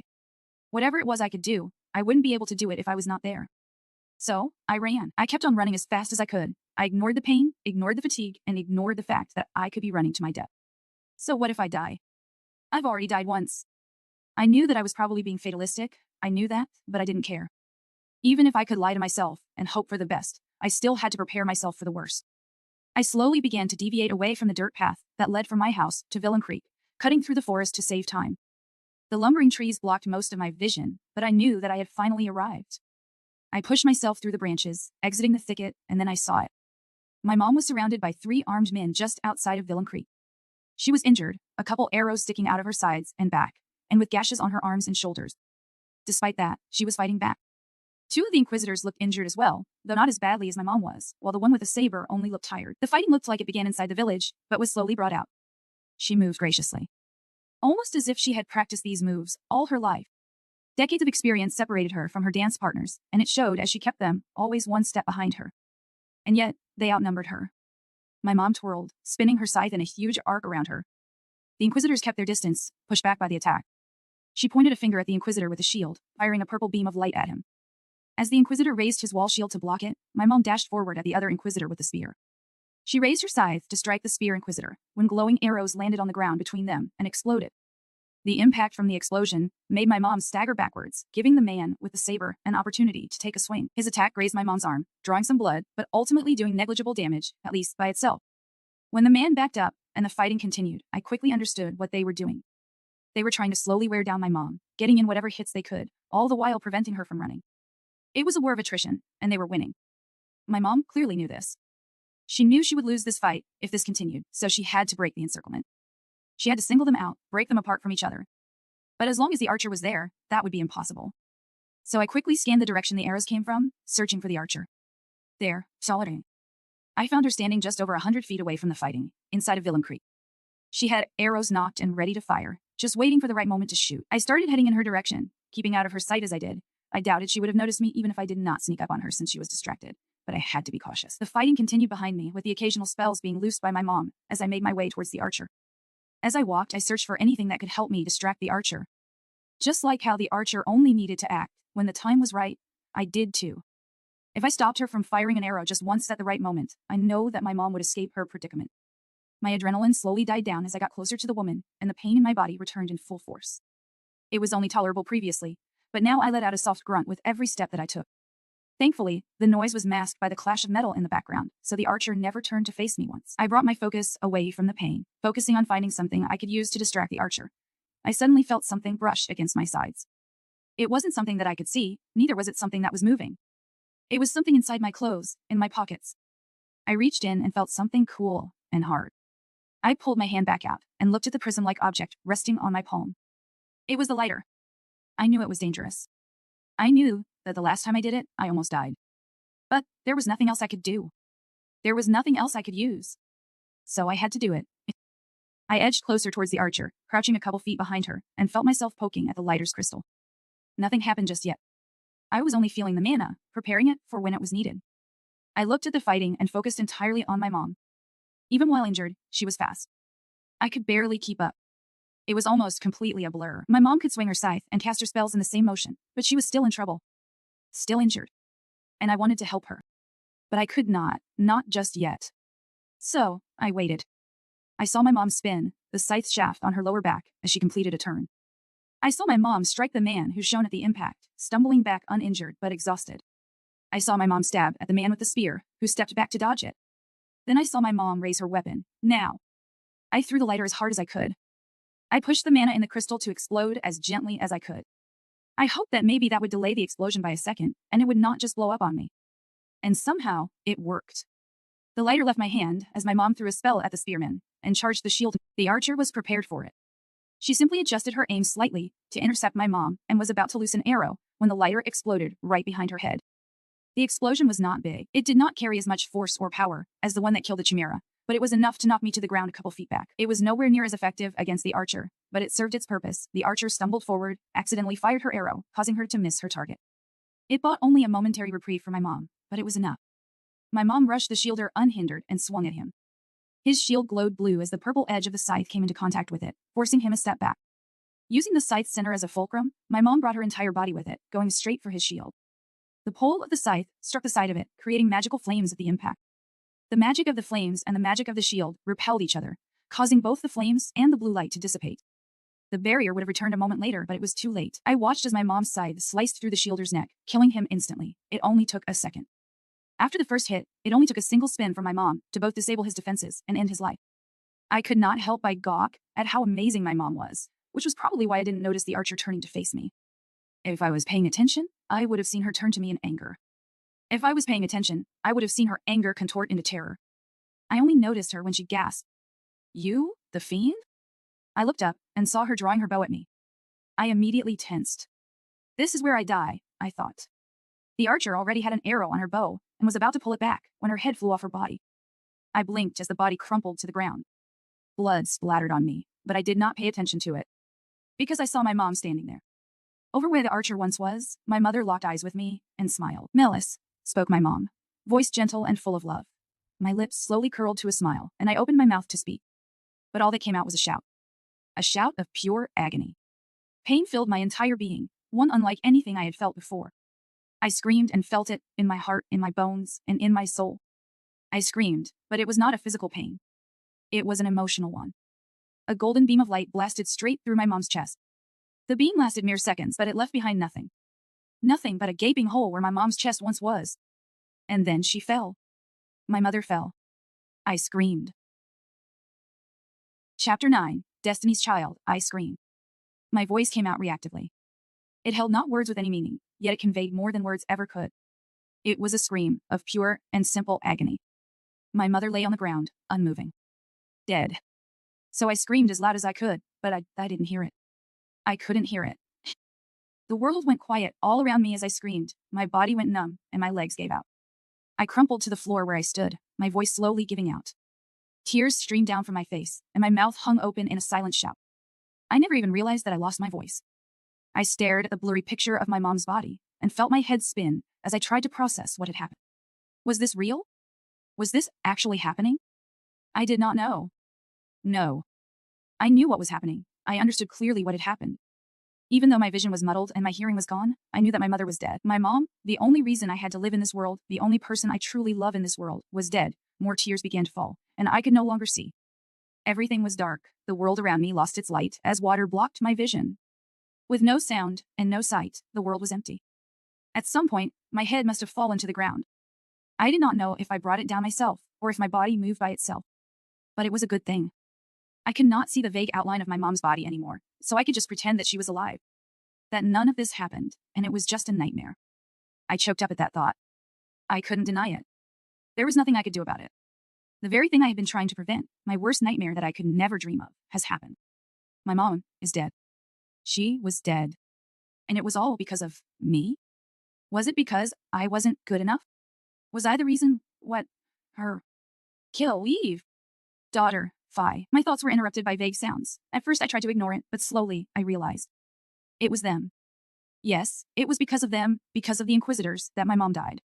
Not because of anything I did, it was because they killed her. I did not do this. They did. They killed her. I felt something boiling inside me, hatred pouring out from my heart, coming from the very depths of my soul. The world began to clear up as I focused every ounce of my energy on my anger. My vision focused, the words started to make sense, and the world was moving again. I tried to pick myself up, but my body was sluggish. I was not sure why it was so difficult to stand, not feeling the stinging pain coming from my legs. Forgetting that I was even injured, I stood up. It took me a moment, but I was standing. I looked up, towards where the voices were coming from, but my vision was still foggy. I clenched my fists, trying to clearly take in what the Inquisitors were doing, as I thought out my plan of action. I was going to do something. I had to do something. Countless thoughts flowed through my head. Each new one that came was worse off than the rest. But they all came to a stop as my vision focused, and I saw what the spearman was doing. He was pulling out a bottle. I did not know where it came from, but it must have come from somewhere. It was a metal bottle, decorated with red crystals around it. It had a diamond-shaped glass cork and had an image engraved on its front. No, it wasn't a picture, but a letter. The letter H. It was a healing potion. Memories began to flash in my head.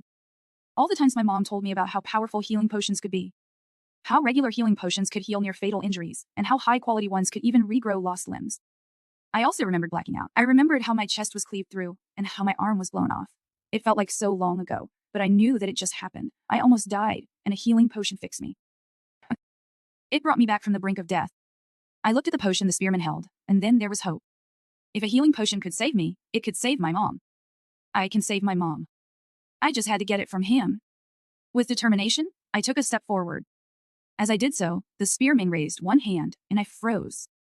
I thought he was going to attack me, but all he did was uncork the bottle. I felt a moment of relief, then it hit me. He was going to use the potion on himself. Panic set in, as he raised the bottle to his mouth. He was going to take away my only method of saving my mom, and I could not do anything about it. I felt the world grow around me, and he was suddenly far away.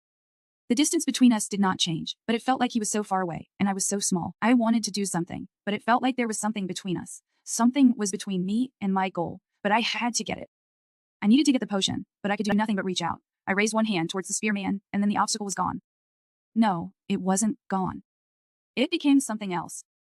The world that became larger than life was still big, but it no longer oppressed me. What once felt like a solid wall blocking me from the man was now a pool of water I could reach into. So I reached into it. It was just like a swimming pool. It felt almost as if I was a kid, and I dropped something into the pool. The water was clear, but the object looked to be so far away. My arm looked so small, it was impossible to reach the item at the bottom of the pool. But when I dipped my hand into the pool, suddenly my arm was bigger. But my arm did not actually grow. The light refracted off the surface of the water, only giving the illusion of growth. But the kid does not know that, so the kid excitedly grabs for the object. The kid reaches for it and holds it in her hand. Because the object was never at the bottom of the pool. It was always floating near the surface, only appearing to be at the bottom. The moment my hand wrapped around the bottle, I pulled it towards me. I pulled as hard as I could, and the healing potion came flying towards me. It slipped out of the spearman's hands and flew straight at me, almost like a retracting arm. It came at me and stopped within arm's reach away from me. That was when I noticed the blue light coming from my hand. A small magic circle, about the size of my open palm, was on my outstretched hand. The magic circle only had a dozen lines intersecting into one another, creating a shape that vaguely resembled a hand. It looked like I was touching the circle, but it only looked that way. My hand felt empty despite the magic circle being on it, but I still felt like I was holding the potion. The sensation of holding came from neither of my hands. It felt almost as if I grew a third arm that could stretch and go wherever it pleased. Of course, I was not sure what the limitations of this magic hand was, but that did not matter right now. What matters is that I got this potion to my mom. Stupidly, I grabbed the potion with my real hands and stumbled towards my mom's body, instead of using the magic hand to bring it to her. The fact that I was doing magic completely eluded me, even when the spell ended. But as the magic circle dissipated, so did the stupor that the Inquisitors were in.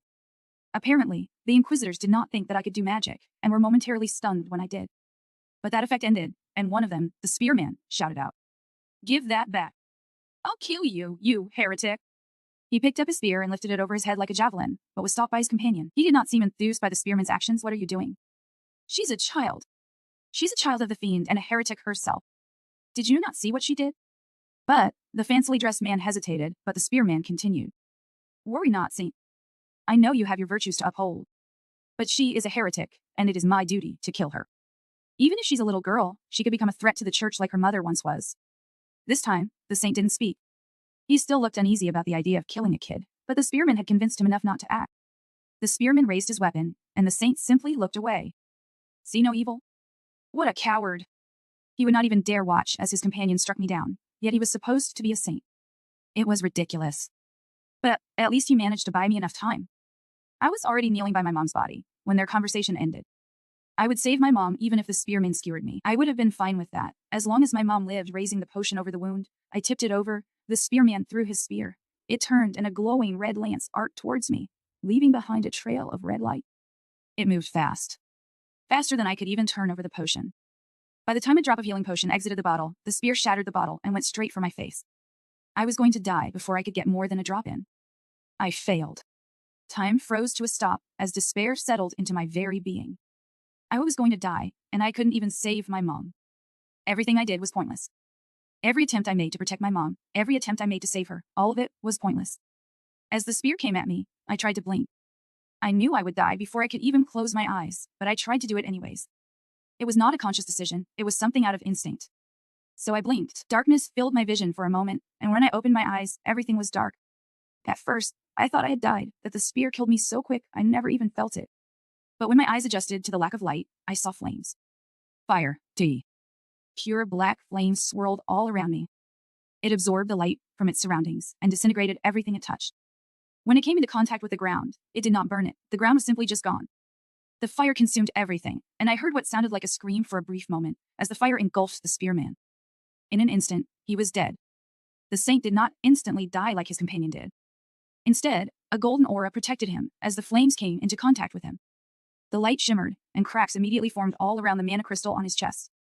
The saint noticed this, and hundreds of golden lines formed throughout his body. Golden flames erupted around him, fighting back against the black fire that attacked him.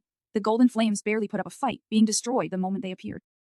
But it still gave him enough of a barrier to survive for now. At first, I thought that somehow I did this. That somehow I casted this spell. But, looking around, it was clear that I did not. The black flames ate everything between me and the saint. It was too powerful to be anything I could possibly do, and neither did I remember doing anything. I looked around, searching for the person who could possibly cast such powerful magic, when the thought quickly vanished. I looked down, and my mom was gone. I panicked, thinking that the flames must have destroyed my mom's body. I immediately felt emotions welling up inside of me, when a calmness suddenly enveloped me. I looked to see what the source of this feeling was, and saw two arms wrapped around me. My mom stood behind me, hugging me. "It's okay, Melas. It's okay." I closed my eyes, and I smiled. King Arya stood with her daughter, embracing her as the storm of black flames raged behind her back. The flames of hell. It was one of the most powerful spells that Arya knew. It brought forth a tempest of jet black fire that was so dark it sucked out all the light from the surrounding area and left nothing in its wake. Staring into its darkness and the desolation it brought was like staring into hell itself. It was truly a spell that befitted its name. It was so powerful. Arya once used it to rout an army from the Holy Sand Empire. The only problem with the spell was that it took time to cast, time which her daughter bought for her. Arya looked down at her daughter and felt her heart ache. She felt guilty for putting her daughter in danger, for using her daughter to buy time as she prepared the spell, but she had no other choice. If it was only Inquisitors that discovered her, Arya would have had no problem killing them without any preparations, but the saint was powerful enough to counter most of the spells she knew. Even the flames of hell. Arya did not turn to look at the saint, but she knew he was still alive. He was fighting to survive the onslaught of black flames, and it did not look like he was going to lose anytime soon. He was why Arya had to put her daughter in danger, but still Arya felt guilty. However, if Arya felt guilty over endangering her daughter, even if only for a minute, she did not think of that. Rather, she could not. Something else loomed over that guilt. A guilt so large, it crushed her very soul itself. It was an unforgivable sin, something a mother could never justify or rationalize. She was dead. Arya looked down at the gaping hole in her chest. At the place where her heart, lungs, and other vital organs should be. There was nothing there. She was dead, and yet she was alive for now. It was not something that could be explained normally. It was not even something that magic could explain. Necromancy could not do this. It allowed the living to reanimate the dead, and Arya was dead. So that was not possible. No, this was something even beyond magic. Something most mortals could never do. It was something only a saint or saintess could do. Or rather, something they were supposedly only able to do. It was a miracle. Why? Power bestowed upon mortals by the goddess to destroy the wicked demons and those who follow their dark magic. And yet, it was a miracle that allowed Arya to live for now. Arya wanted to see the saint's reaction. He probably understood what happened, but was too stupefied to fully comprehend it in the moment. She wanted to laugh just thinking about that. But Arya did not laugh. She was too guilty to laugh. Because, even though it was a miracle that let her save her daughter, it was the miracle that would break Melas. Arya looked at the streaks of glowing purple lines that ran throughout her body. Once they faded, once the miracle ended, Arya was going to leave her daughter once and for all. Despite her promise, and despite her best attempts, she had failed. So, Arya spoke slowly. Melas. Yes, Mommy? The little girl smiled as she looked up at her mother.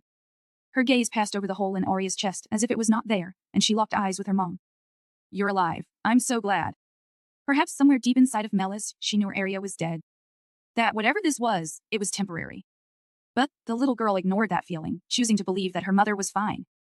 Arya smiled bitterly at her daughter's denial. Melas, I'm sorry. What are you sorry about, Mom? You're alive. We can finally leave. The little girl got no further as Arya's hug around her tightened. Shh, Melas, just... It's okay, my daughter. Arya slowly let go of the girl and knelt down in front of her. She pressed her head against her daughter's and closed her eyes. You will be okay, my daughter. I love you so much. With those words, Melas finally understood. The pieces that were all there finally connected, and she tightly gripped her mother's arm as she began to cry. Please, Mom. Don't. The little girl choked on the words and swallowed hard. Don't leave me. Don't go. I am sorry, said Arya, voice broken at the sight of her crying daughter. She felt as though it were her fault. As if there were something different she could have done to prevent this. But there was not. It was pure chance that brought about this meeting. Not destiny, and not fate. Arya was simply at the wrong place, at the wrong time. Or maybe it was the Inquisitors who were at the right place at the right time. Regardless, it had happened, and there was no longer anything that could be done about it. Arya was going to die and leave her daughter alone in this world. Her beautiful, gentle, and wonderful daughter. Arya took one last long look at her daughter as her vision became blurry. A single teardrop fell from her face as she pulled her head back.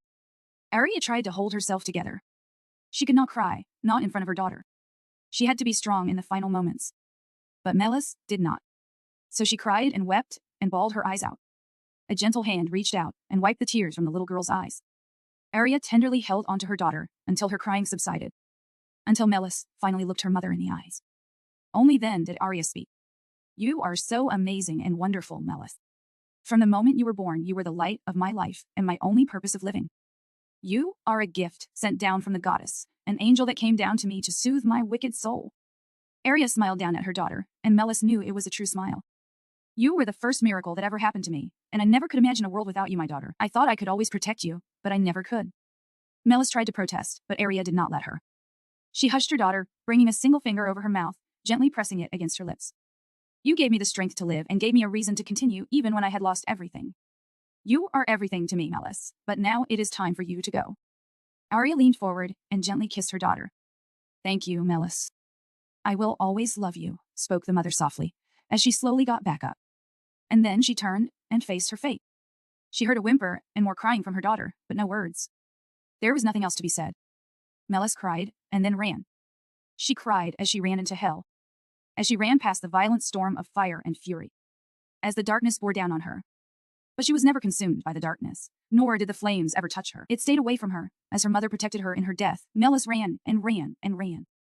She ran away from the flames, away from the village, and away from this nightmare.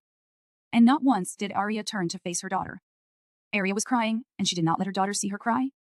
She wanted her daughter's last memory of her mother to be of a smiling woman. Happy to have been given a chance to redeem herself. Of a woman who loved her daughter and cared for her with her life. So she did not watch her daughter disappear. But Arya knew when Melas was gone. And when she was, only then did she finally speak. You're still alive. How? The saint shot a glare at the fiend. The woman took a second to compose herself and wipe away her tears. And then she met Saint Theron's gaze and smiled innocently at his contempt. Whatever could you mean? You know what I mean, snapped the saint. How could a heretic like you? He was abruptly cut off as a column of black flames crashed onto him. Golden fire fought back against the torrent from the hellish spell. But it was losing. Already, his armor was broken in a few places, and the mana crystal on his breastplate was falling apart. Theron's armor and his miracles were failing him. But it would take time. Time which Arya did not have. Arya was going to die. But she was going to make the man who took everything away from her suffer before she did. She continued barraging him with fire as she spoke mockingly. There are many things you do not know, Saint. Many things that the church lied to you about. Miracles do not belong only to people like you. It is something anyone can do. Anyone can perform. Like magic. You believe that the goddess favors you and hates us, but that cannot be further from the truth. The man shouted something at her, but she ignored it. She did not care for what someone indoctrinated by the church, by the Holy Zan Empire, had to say, so she spoke over him. The goddess loves us all equally. She loves me just as much as she loves you. After all, she has gifted you with miracles to help you crush your enemies. And as for me, Arya gestured to herself. The goddess gave me my daughter. It was as if someone suddenly sewed the saint's mouth shut. He stopped shouting and stared at Arya. Truly stared at her. As if she was an actual person and not just some terrible monster. Impossible, said the saint as his eyes widened in disbelief. Arya could not help but laugh at the look on his face. She stopped raining the black flames down on him as she met his gaze. It is the truth. You are lying, shouted him, voice full of, that child, she cannot be, she is not. He trailed off as Arya held his gaze. Slowly, she raised her arms up to her sides and spoke. Her final act, to protect her daughter once and for all, to fulfill her promise. She is the child of the goddess. She is her daughter. My daughter. And if you go after her, if you dare lay a hand on my Melas, you would be going against her will, and you will forever suffer. With that final warning, Arya collapsed. The purple lines that ran across Arya's body vanished. And the black flames dissipated into the air and light shone down on the saint's face. He was dumbstruck. And Arya was dead. I ran. I did not know how long I ran for. Day turned into night, and the road into forest. I ran past trees and animals and monsters, but I did not care if I got eaten. I ran, and ran, and ran until the pain in my legs disappeared. Until they bled with every step. Until I wanted to collapse and die. But still, I ran. Because that was the last thing my mom told me to do. She told me to leave, and so I did. I did not know where I was going, or where I was supposed to go. Only that maybe, if I listened to my mom, she would maybe somehow come back. And as I ran, I never stopped crying. Tears stopped falling from my face, my ears stopped ringing, and my vision cleared up. But still, I could not see. But still, I could not hear. But still, I cried. I did notice the sunset, nor did I notice the monster charge at me. I did not even feel it when my body limply flew 100 feet, when the monster rammed into me like a truck. I did not know why I knew what being hit by a truck felt like. Or what a truck was even supposed to be. Nothing made sense to me, and I understood nothing. Even when I looked up at the 12-foot-tall, horned bear-like creature as it stood over my crumpled half-dead body, I still did not know what was going on. Because my mother was dead. And that was all that mattered to me. I did not care for this world, or for the me living in this world. I had already died once, so why did it matter if I died again? I only cared for my mom, and she was dead. She was the only reason I had to live in this world. So, as the monster pressed its claws down my chest and bore its fangs at me, I did not even struggle. The monster's mouth closed in on me, and then a 10-foot titan grabbed the beast and pulled its head back away from me. The monster struggled against the giant of a man's grip, but he simply raised it above his head. With both of his hands, the titan ripped the monster in half. Blood and guts rained down all over me, but I did not blink. I stared at my savior, and for the first time in what felt like forever, I felt something other than despair. Something that burned within me. At first, I did not know what it was. And as I tried to figure it out, two more figures appeared behind the giant of a man, and together they surrounded me. The first to speak was the Titan. He stood to my left, wearing a full set of knight's armor that covered all but his eyes. Two gleaming red pupils shone through the visor of his helmet, and an ethereal voice echoed through it. Child of creation, fear not the perils of life and embrace death.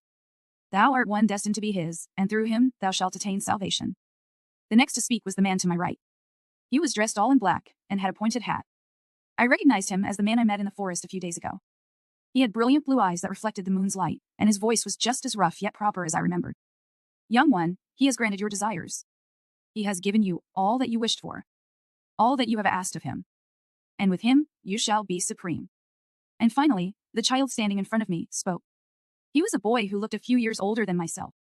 He had white hair and was dressed in purple robes lined with gold trimmings. He looked at me with piercing, golden eyes and smiled gently. But unlike the others, he did not address me. Long may he reign. That was all he said before he touched me, and when he did, I felt my consciousness fading and darkness slowly envelop me. As my consciousness vanished, my mind cleared up for a second. For just a moment, I could think clearly. And it was then I understood what it was I felt burning deep inside me. I finally realized that I truly despise this world. The end of Part 1. Chapter 10. Interlude, Villam Creek. It was morning when the young woman woke up. She groggily rubbed at her eyes as she took in the sun's rays. The red-haired woman yawned and slowly sat up in her bed, except it was not her bed. Freya realized this and jumped out of the bed and took in her surroundings. She was alive. That was good. But what happened? The last thing the young inquisitor remembered was the fiend. The fiend had just killed Leon and was dragging his corpse around. Freya remembered seeing that and flying into a fit of rage, attacking the heretic, and then she blew up. Freya looked down at herself and saw no wounds on her body. She was not wearing her armor, but was instead clothed in some loose-fitting robes. The red head touched herself and only felt soft skin, almost as if the flesh was tender and new. It was the work of a healing potion. Her skin and tissues would be delicate and easy to come into harm for the next few days, and her muscles would be weaker. She would have to be careful not to injure herself before she was fully recovered. The young woman fell at the thought. Freya was a new inquisitor, and this was her first mission. And it was not just a regular first mission inquisitors took. No, it was a mission with Saint Theron. The saint was a handsome, charming, and talented man. She knew he had a vow of celibacy, but she at least wanted to try and impress him a little. Of course, she also wanted to prove herself to her team, but Freya's train of thought was interrupted by a knock from the door. The redhead looked up and saw the door swing open as Saint Theron entered the room. The blonde man was carrying a bowl of soup and seemed startled to see her up and about. Freya, you're awake. That's good. Saint Theron placed the bowl on a table next to the bed and smiled at the young woman. She blushed. Oh, thank you. She managed to muster a smile back, and then it immediately slipped. I'm sorry for letting you down. I was careless. It's just, I saw Leon, and Freya trailed off. Saint Theron just nodded and then shook his head. We were all careless. The fiend was much more powerful than we thought. But she's gone now. Freya blinked and then slowly nodded her head. The fiend was dead. It was expected since she was alive, and Theron was standing here in front of her. But it was still shocking to hear. The fiend was a terror. Everyone in the church knew about her and her crimes. They said she once crushed an entire army all by herself. She was like a true demon from hell. And she was now dead. Freya could not help but smile at the thought. Even though the fiend has been in hiding for the last decade, she was still a problem that lingered in the background. Like a plague that never went away, it was like she could come back any day. And now the plague was gone. We have to tell the church. I can't believe it. She's really gone. Do the others know about this? Of course they do. Freya chattered excitedly to the saint, forgetting about rank for the moment. However, Saint Theron did not look at her. Instead, he gently placed a hand on Freya's shoulder and spoke slowly. They're dead, Freya. You and I are all that's left. The young woman froze. She stared at the saint, and the man hesitantly returned her. Her heart rate sped up, and her breathing quickened. It can't be. Her voice was a whisper, and her face was pale with shock. All of them? I am sorry. If you were to look at it objectively, it was a clear victory. It was not even a Pyrrhic victory that cost the lives of thousands of men. It was a win in every sense of the word. Yet, Freya was not celebrating. Because all her friends were dead. It was true that she had only known them for the past 6 months. And it was true that she did not like all of them, but they were still her friends, and they were dead. But it was still a victory. The young woman tried to tell herself that, but she could not feel happy about it.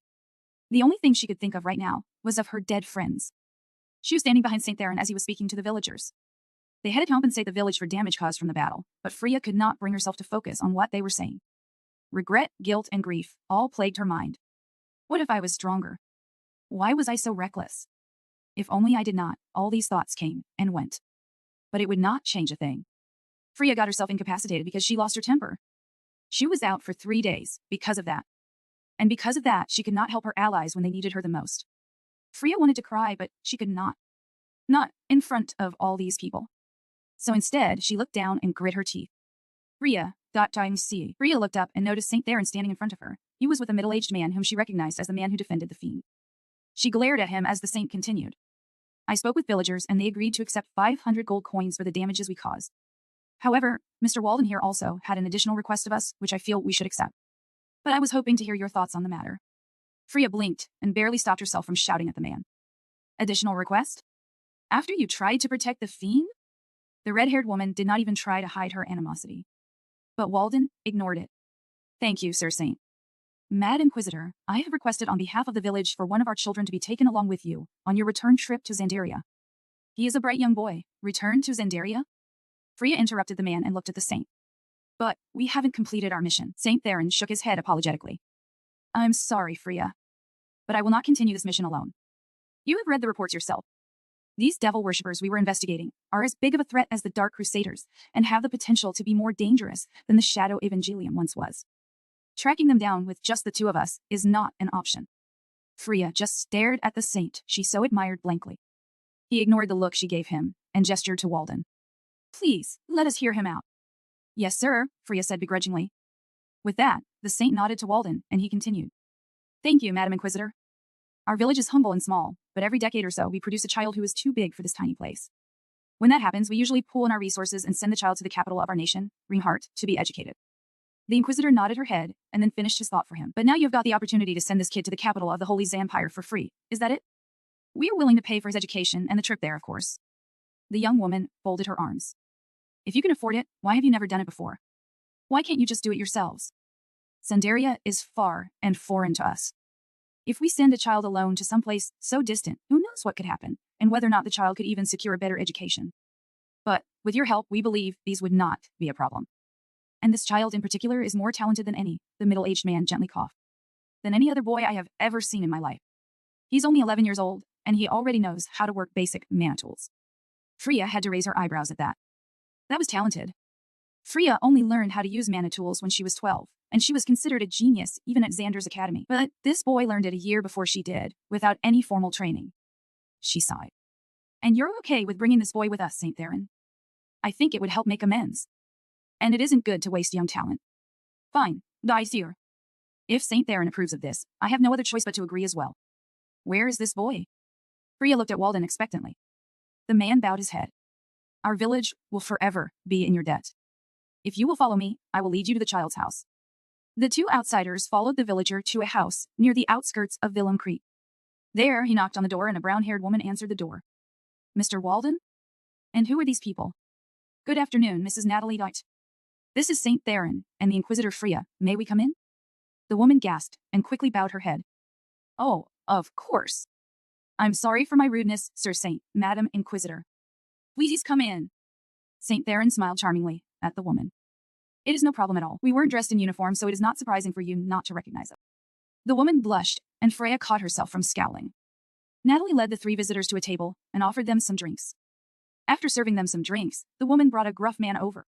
Sir Saint, Madam Inquisitor, Walden, may I ask what this is about? The brown-haired man named Benedict asked. Walden explained to them, and their jaws dropped. Send him to Zandaria? That's so far away. But Natalie looked conflicted. She turned to her husband, but he was more resolute. It is far, but it is a once-in-a-lifetime opportunity. I think we should accept it. St. Theron reassured the couple. There is no need to worry. We promise we will take care of your son. Thank you, Sir Saint. We shall bring him out now. Natalie got up and walked away for a bit. She soon came back with a young boy who looked like he inherited only the good traits from his parents. The boy paused when he saw the visitor's mom. Dad? What's going on? Walden smiled at the boy and began to explain what was going on. All along, Freya noticed the boy's parents nodding happily, but the boy just froze and stared at her and the saint. The saint must have noticed it too because he exchanged a glance with Freya. Walden finished his explanation, and Natalie bent down and smiled at the boy. Aren't you excited, sweetie?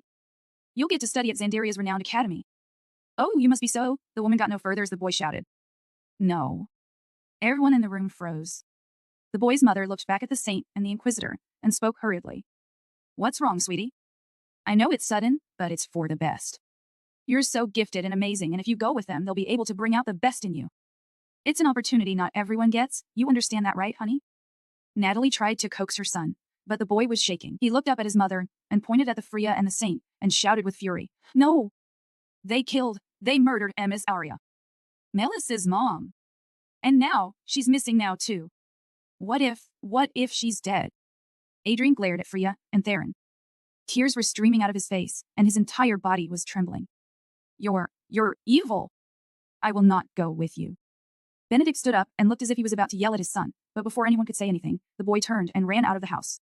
Immediately after Adrian left, his parents began profusely apologizing to the saint and Freya. Freya was as expected, furious about it. However, the saint not only looked strangely bothered by it, he also seemed a little morose. As if he actually took what the boy said to heart. Regardless, they reassured Walden and the couple that they were leaving in 2 days, and if Adrian changed his mind before then, they would bring him with them. Then they left the house, and the saint left Freya to her own devices. Freya wandered the village for a bit and soon found herself outside of Villain Creek. She was not sure why she left, only that she heard that the fiend lived in a ramshackle hut outside of the village, so she went there. The red-haired woman found herself standing in front of a cabin a bit a ways from the village. She stared at its properly kept garden for a moment before walking up to the front door. The wooden door creaked open, and she stepped in. The interior was a house. There was a kitchen, 2 bedrooms, and a living room. It was not anything fancy, but it looked nice and homely. There were jars of plants and other liquids arranged in a neat row on some shelves, and some books in another. Freya paused, and a thought finally crossed her mind. Was this really a victory? She had lost all her friends and lost their only lead on the cult for this S. To kill a woman who was living a secluded life in some rural village, a woman living in a normal house, just trying to make a living. Freya sighed and sat down on a chair and laid her head on the table. Freya sat there for a while and just felt depressed. She only moved when she heard a sound from the kitchen. She warily got up and slowly approached whatever it was. She slowly peered over the kitchen table and saw a young boy. Not just any young boy. It was the boy that ran away earlier. Adrian Taoyuan. He was curled up in a ball and quietly crying. Leave me alone, mole. His voice was hoarse but soft. He looked up and glared at the Inquisitor with defiance. You're a murderer? Freya almost wanted to snap back at the boy, but stopped herself. He was a child, and she was an adult. Getting angry would not achieve anything. So she looked back at him and spoke as kindly as she could. Why am I a murderer? What do you mean you killed Melas's mother? The young woman nodded thoughtfully. She met his glare with cool eyes. By Melas's mother, do you mean the fiend? She is not the fiend. I don't even know who that is.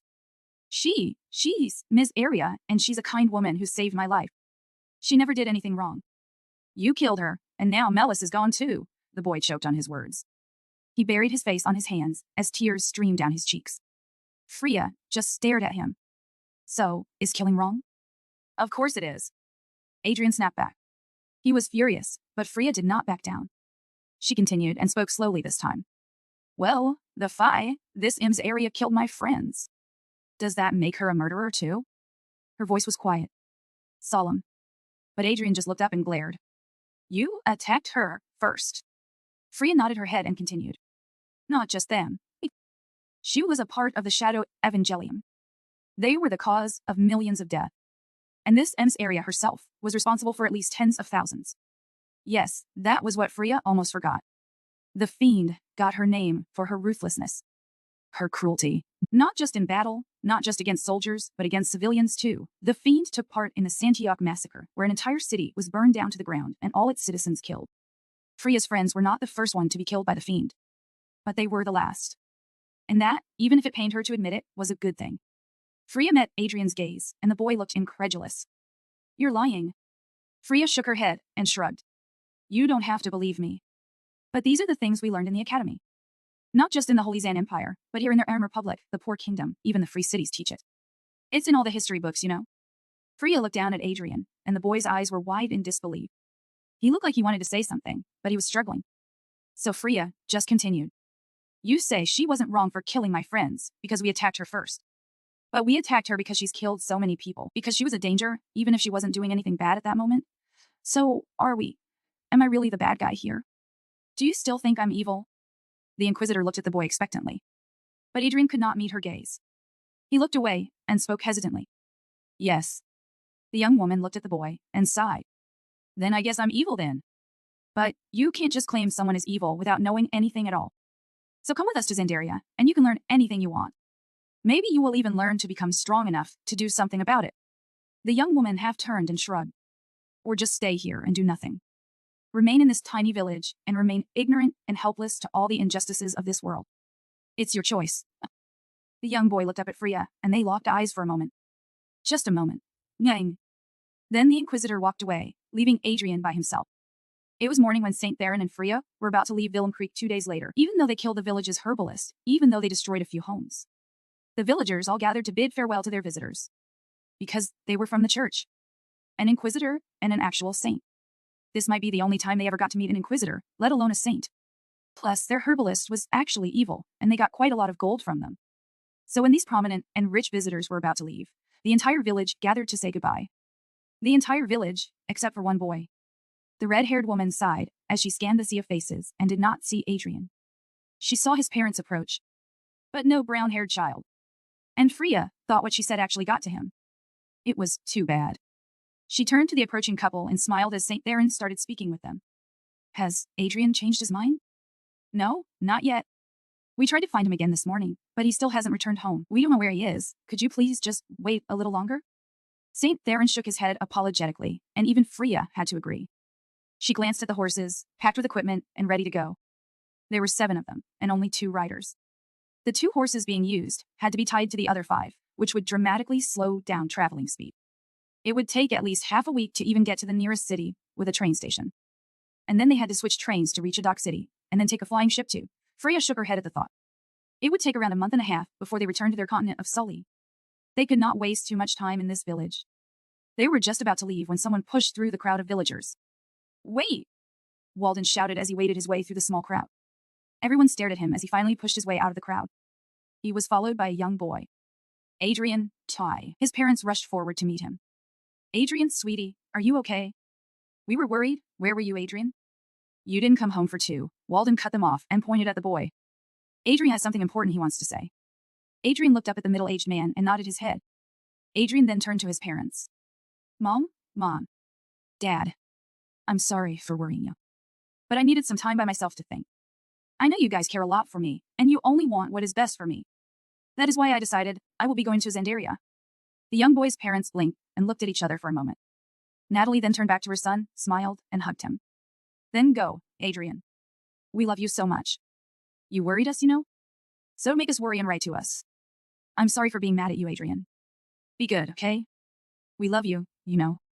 Benedict placed a hand on his son's head and gently kissed him in the forehead. The young boy nodded and began exchanging heartfelt goodbyes with others in the village. Freya looked at Walden, and he shrugged. I didn't do anything. He was already like this when I found him. Finally, after saying his goodbyes with everyone in the village and his parents, again, Adrian walked up to Freya and the saint. Theron looked like he was about to say something to the boy, but Adrian